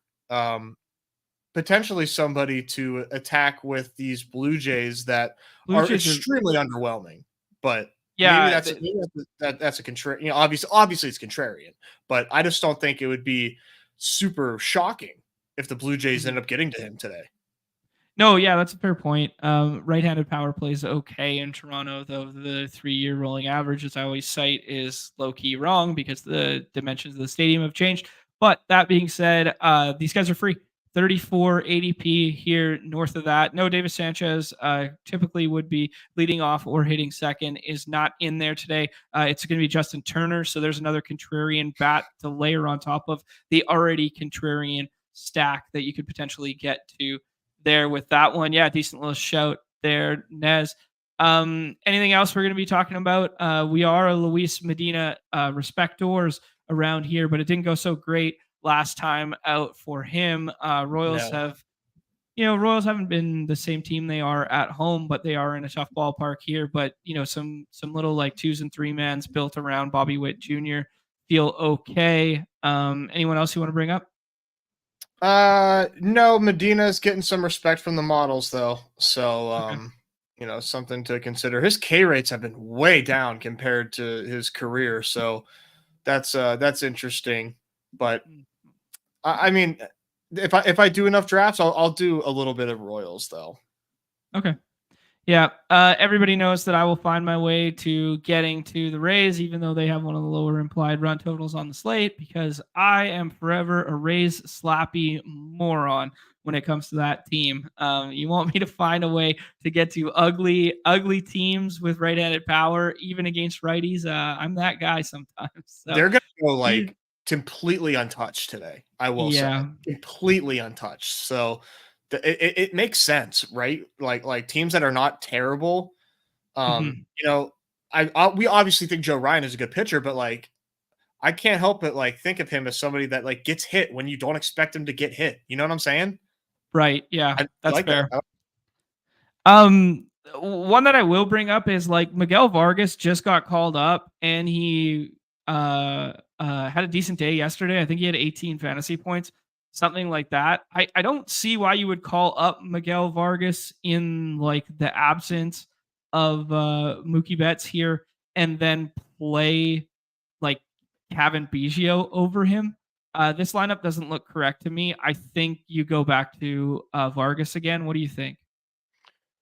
Hmm. I wasn't thinking that. I thought that it would Okay. be Biggio because they put the claim in for Biggio. Um, Okay. but that's interesting. That's interesting. Mhm. And, I and and and what do you think about Will Smith in this lineup? Yeah, it's a classic Will No Smith way. rest day, guys. No No chance way. Will Smith plays I can't baseball believe they today. have him in there. Yeah, this is one of those classic, like, the DFS bros don't give a fuck because they can adjust that lock and they don't have to think that way through and they just run their algorithm and then throw it out there. We talk about this all the time how, like, Will Smith finds his way into a rest day in the middle of the week with a series. His most recent one was on Saturday, which is a little newer and more like closer than it typically would be. So, maybe he finds his way to a DH role tonight given the fact that there is no Mookie Betts, and maybe they just go, "Hey, man, we need some strength in this lineup." So Mhm. there is that little wrinkle in here. But traditionally speaking, I think like erring on the side of caution with like Will Smith and not being the Dodger I'm overexposed to. Yeah, I think I agree with you there. Yeah. Otherwise, I think that pretty much covers what I'm thinking about today. Okay, cool. Favorite contrarian stack, favorite chalk stack, blah blah blah. Yeah. I think we'll both kind of just think that like the chalk stack will be Dodgers, but as we've alluded to, like the last 3 days, it's really hard to pair Dodgers together unless you're willing to get really gross with it. Yeah, Rockies and Dodgers got home for you last night. Are you confident enough that they will get home for you tonight? I do really like the Rockies tonight. Really easy to pair together. I like them a lot. My favorite chalk stack, I think, is the Mets, though. Love the Mets today. So like Mets and Rockies for me for sure. Okay. Dodgers are obviously probably going to kill tonight, but like they're so hard to pair together. Who you could potentially need. So that's one that like I'm not in love with necessarily. And I guess we didn't talk about the Orioles. Mhm. Derek Cole's first game back, He's the king of giving up early game home runs. He's the king of 3 solo shots in the first inning against the Minnesota Twins. That's what he is the king of. Gunnar Henderson has a home run written all over him tonight. Ooh, spicy. I like it. Anytime you can get Gunnar Henderson at a suppressed ADP of 24, getting over the field on a bat of that potential, especially with the short porch in play. Yes, I like that shout a lot, Nez, as your contrarian home run pick to click there. Willem Contreras, man, I put him on the cover. He's going to be a guy that I'm overweight to today.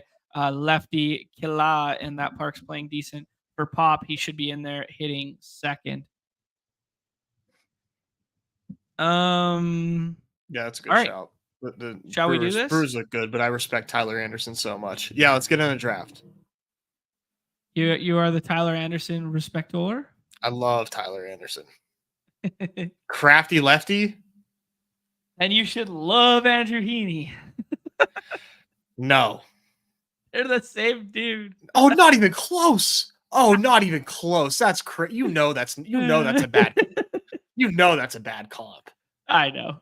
Heaney can give you 11 Ks in 4 innings. Tyler Anderson will never in a million years give you double-digit Ks. True. That's true. He's the modern day Jamie Moyer. There you go.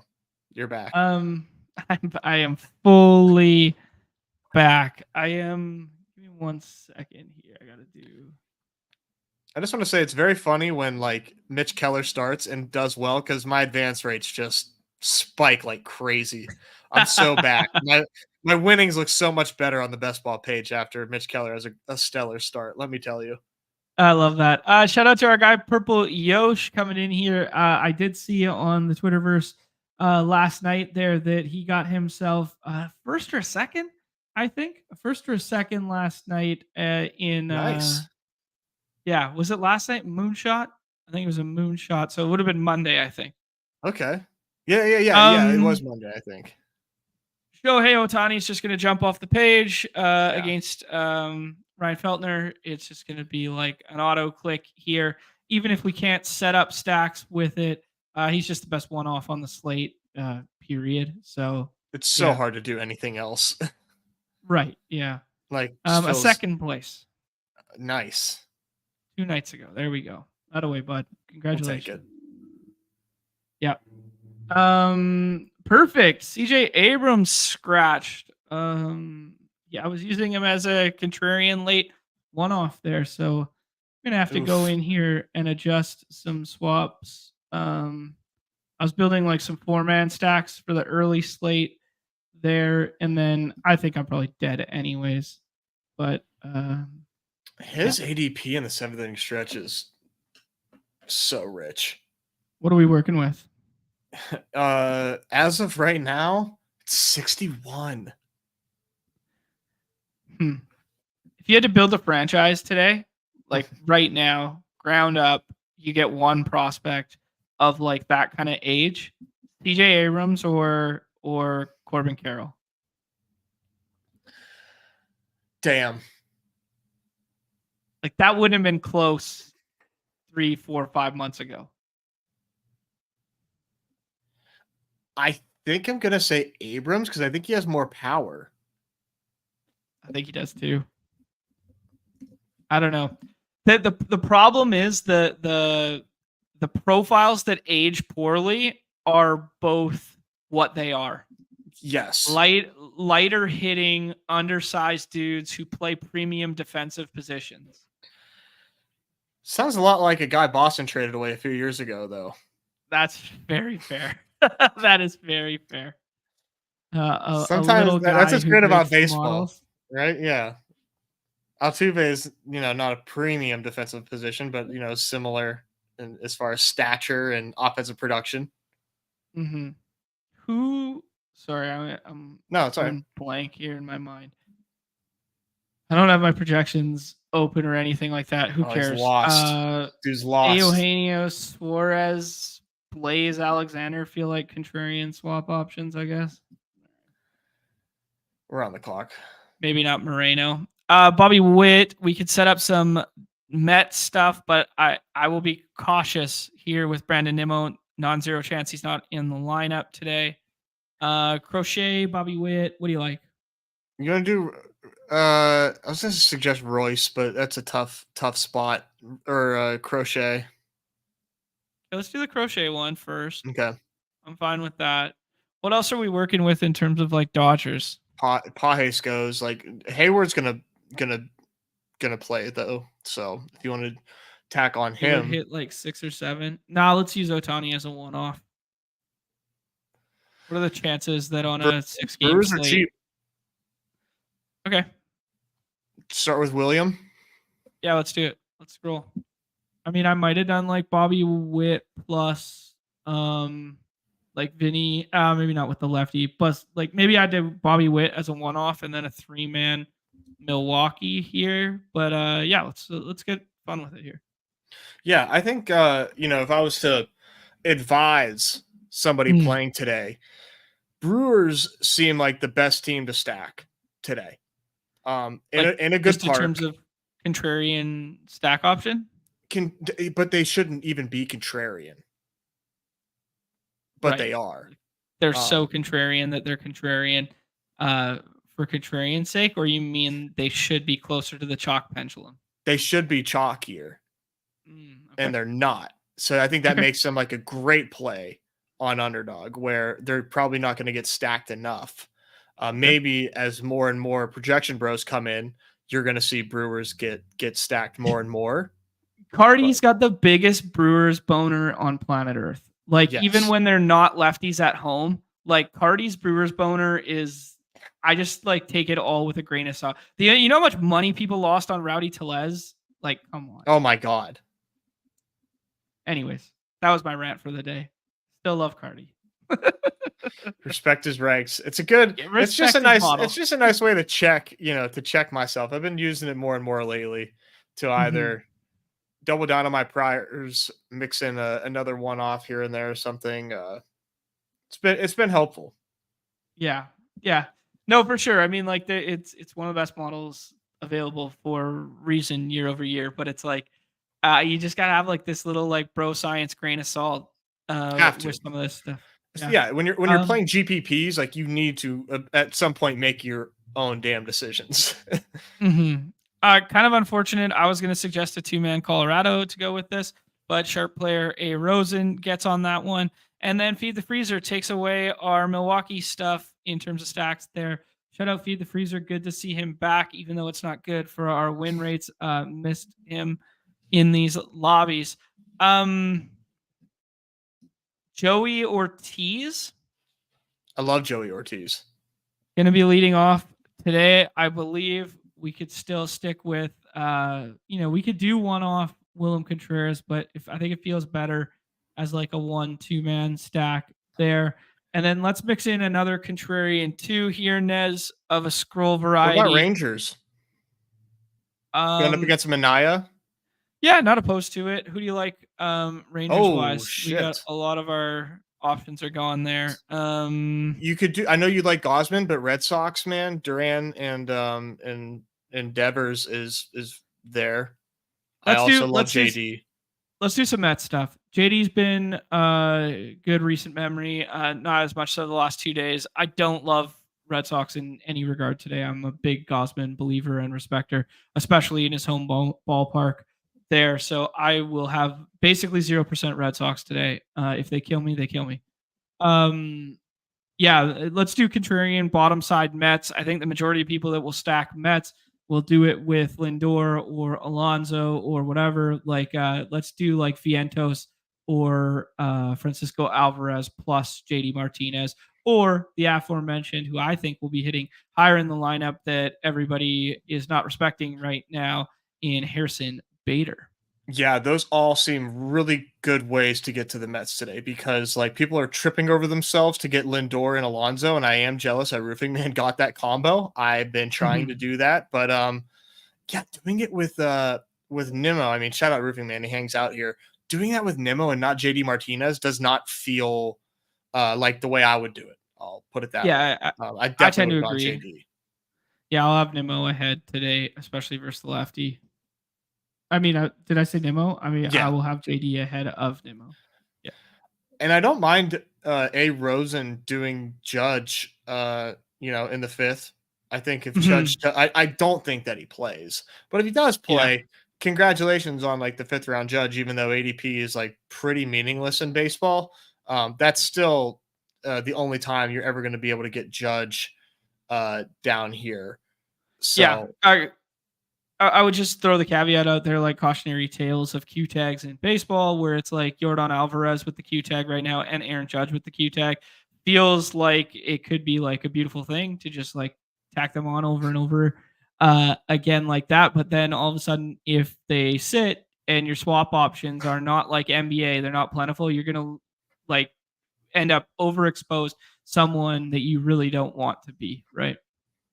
yeah, yeah, decent idea to like double them up and like maybe they both sit, and if they don't, then you can at least get yourself a double stack, like That's back a door. That is a fun, cheeky little suggestion there. Nez, I know you're a Vientos guy. I'm a Harrison Bader guy. I Your think he plays team. baseball today. Let's do this one. I think we are stacking potentially the 2 and the 4 hitters from the Mets today. Otani one off, arguably the best pitcher on the slate in Garrett Crochet, probably most people's SP2.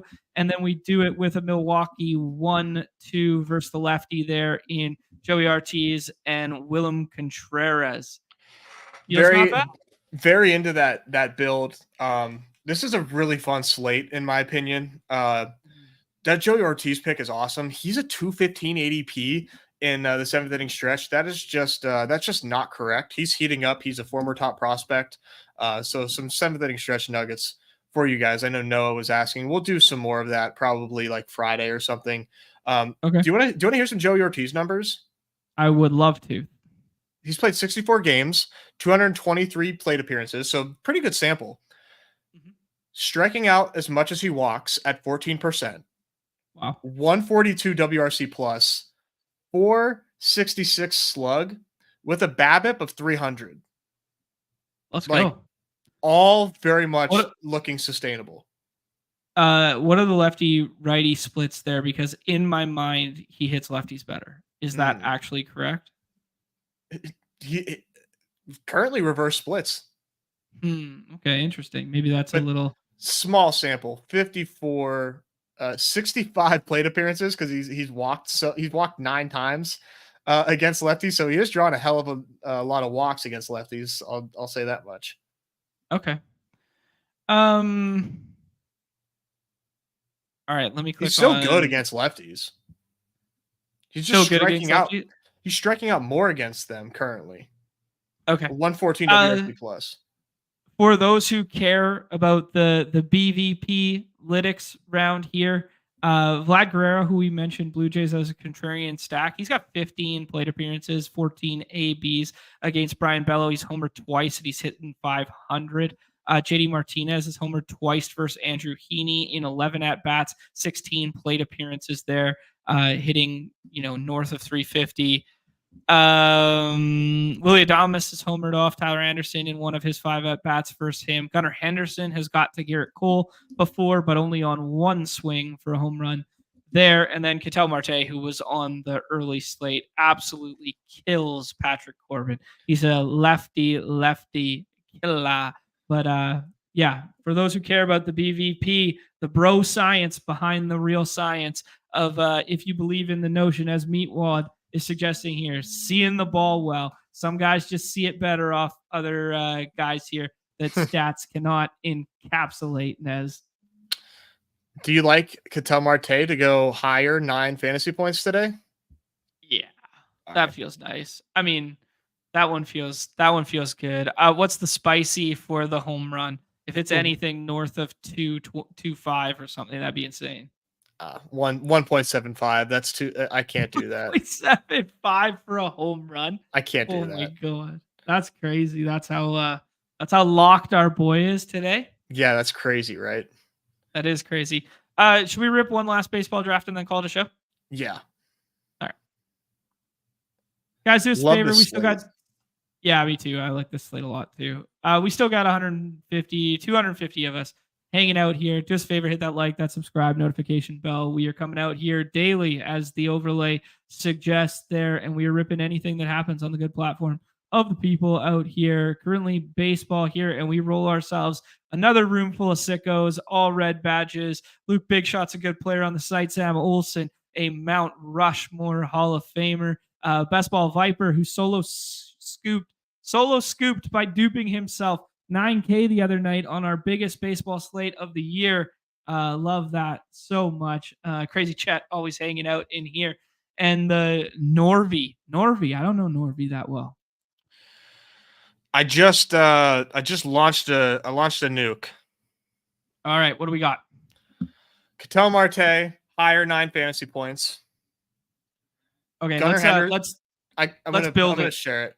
Yeah, share it and let me bring it up. Drop it in the private chat for me, and Yep. I will get in there on the action with you. So yeah, just oops, that did not share well for the chat. Sorry, chat. Let me get you a better link because that link won't even work. And then I'm going to put this in the private chat for you, John. So what I did for the audio listeners is Ketel Marte, higher 9 fantasy points. Gunnar Henderson, higher 7.5 fantasy points. And Taj Bradley, higher 6 strikeouts. Feels good. I mean, I like the Bradley shout for sure. The Gunnar one feels the sketchiest of the bat. It's sketchy. There. That's the IKB of it. Yeah, that's the IKB. That's the going on talent. That's the Garrett Cole is only going to be in there for 80 pitches, and maybe they get to him early because it's his first start back in the big leagues. Let's get one BBM entry on that one. There you go. Beautiful. All right, let's go back to the drafts tab here. Go back to the live. I don't know if you guys were watching the Swolecast before, but Freeman was having a tough time finding the draft board, and it's a good reminder that we are so early. We are still so early, Nez. That was cracking me up. That was cracking me up too.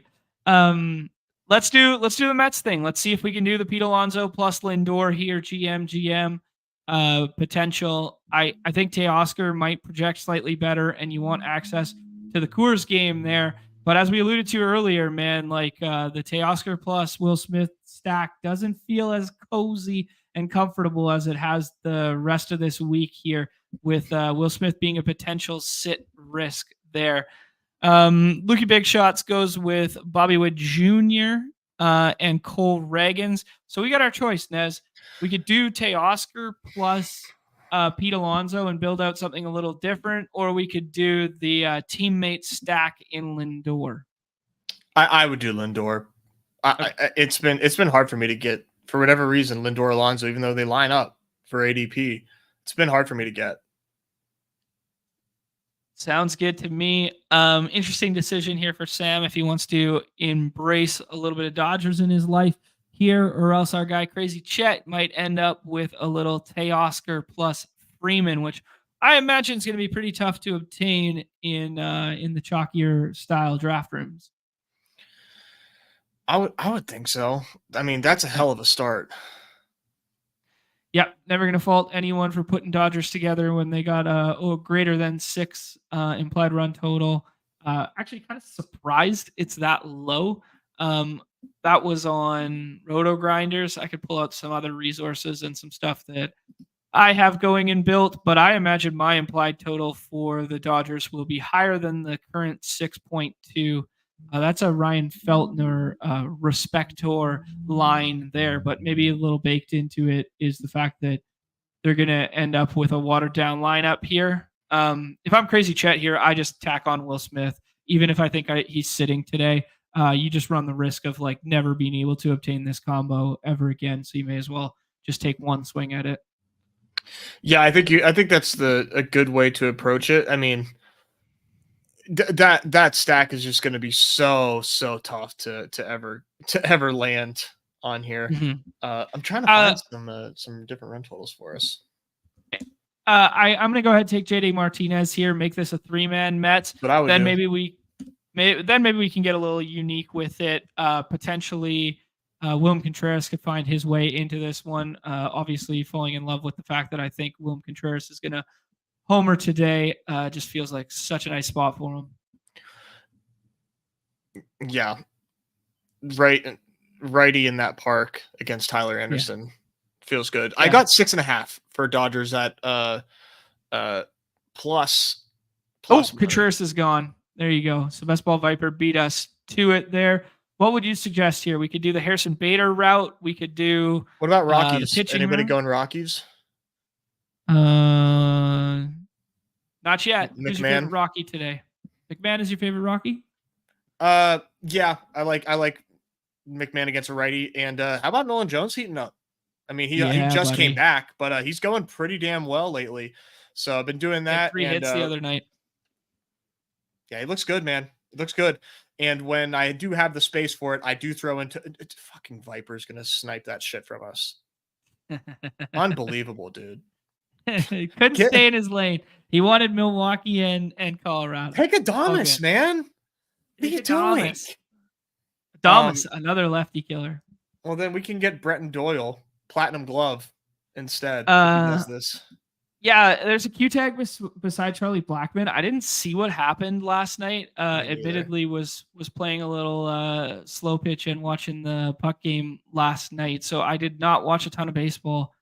So I don't know what happened with Charlie Blackmon last night. Maybe there's something in the thing here. But if Charlie Blackmon is in the lineup today, he will be leading off versus a righty. If he is not battling hamstring tightness, it says exited Tuesday's game against the Dodgers due to right hamstring tightness. Yeah. Oh well. Viper takes Jones. Oh yeah. There you go. We couldn't scroll far enough, Ness. All right, let's make this a one-off with Ryan McMahon and let's tack Harrison Bader in here. I think Harrison Bader. I mean, you could also do the Aaron Jones thing or Aaron Judge thing and just be like, if he plays, he plays kind of thing. And then we get a swap because a one-off won't kill this lineup with the 3 stack. You're not wrong. I could go for that. Let's do that. All right. Let's do it. Because your Bader swap, like that's all you. No one in this room and in your future rooms are taking Harrison Bader. Not that they're right, but yeah, you're gonna have 3 swap there. Okay. Garrett Cole not in love with today. Hunter Brown's been going nice recently. Chicago lineup looks much improved though, but it is primarily right-handed and the winds are blowing sideways. So Hunter Brown not touching the Coors game there, and Gausman or Bradley. Who do you like? Hunter Brown feels the safest, but Taj Bradley is a moonshot if that's what you're trying to do. I am doing quite a bit of Bradley today, but considering what I just put down on that pick 'em, maybe I'll mix up my exposures a little bit. Yeah, fair enough. Just taking a look at the room here in terms of what we have seen. Freddie Peralta going earlier than usual there to Best Ball Viper correlates with his stack in Milwaukee there. He attacks on the Colorado stuff. One-off Carlos Correa, who's been going really well in recent memory there. Damn, we lost the draft board. There was a 4-man Blue Jays stack in there and a 4-man Twins stack in there. So interesting to see 5 Twins get drafted in our room where, Bradley's not chalk today. Bradley's going to be a scroll option. You're not getting much leverage going against him. So interesting that they're finding that to be a decent spot. It's not particularly warm in that park either. And it's not, it's 71 degrees in a pitcher friendly park. I don't know. I don't necessarily see myself getting to Twins bats today. Yeah, I mean, either they don't project super well, but I'm a sucker for this Correa hot stretch. So I will probably at most do Royce and Correa. That's about it. Okay. Yeah, that's fair. Correa homered again last night, did he not? He had a good game. I don't know if he homered, but he's his stretch right now is crazy. No, I think I turned it on early in the ball game there, and I think he flew out to the warning track. That's what it was. And I thought the ball was gone off the bat. He tagged up from third and was hauling ass though. It was I was like, damn, why doesn't this guy actually try to steal a base again? But I totally understand why. But yeah, he's looking spry, man. Slugging up to 517 right now, 379 on base percentage. Good for Carlos Correa. Nice, dude. Yeah, it's pretty good to see him come back around after what was a tough year last year. Then it looked like he was going to move on from that contract because he had an out, and then yeah. Anyways, all right, man, that was a fun show. Love doing baseball. Love doing BBM. There, good, healthy conversation and debate about some of the new tools of the industry. If you missed that at the beginning, there we kind of talked about it and kind of expanded on the little tweet thread that was going around yesterday. Yeah, if you want some more on that, TakeCast has it on the Patreon page there. I did do a show with Davis earlier there. I think he tweeted out the link for it earlier. Yeah. Oh, Best Ball Viper saying he was auto drafting. He's a good person. That's funny. Yeah. A touching tribute to Numi with Nez's little tilt there. Appreciate all the kind words from people that are joining and in the chat here. Makes it so enjoyable when you guys keep coming back day after day. We'll be back tomorrow, Nez. We haven't really talked through what's going to be on the docket, but between the next 2 days here, one will be paywalled, one will not be. One will incorporate some football, one will incorporate some seventh inning stretch, and probably both of them will be kind of like today where we do the baseball daily slate as well. Yeah, I would fully anticipate that. Probably Friday. That's what we've been typically making those members streams. But yeah, we're gonna be back tomorrow too. So thank you for being here, guys. And by the way, Judge is out. He's not playing today. So there we go. All right. We're ahead of the curve, baby. We're ahead of the curve out here. Love it. Just swap to Harrison Bader, freetanks.com. Freetanks.com. Sports with guys greater than. That's a perfect way to send us out. JJ McCarthy, still an athlete in our books. All right. On behalf of Nez, I am John, and this is everybody's favorite time of the show. Come play on Underdog Fantasy. The end. Peace.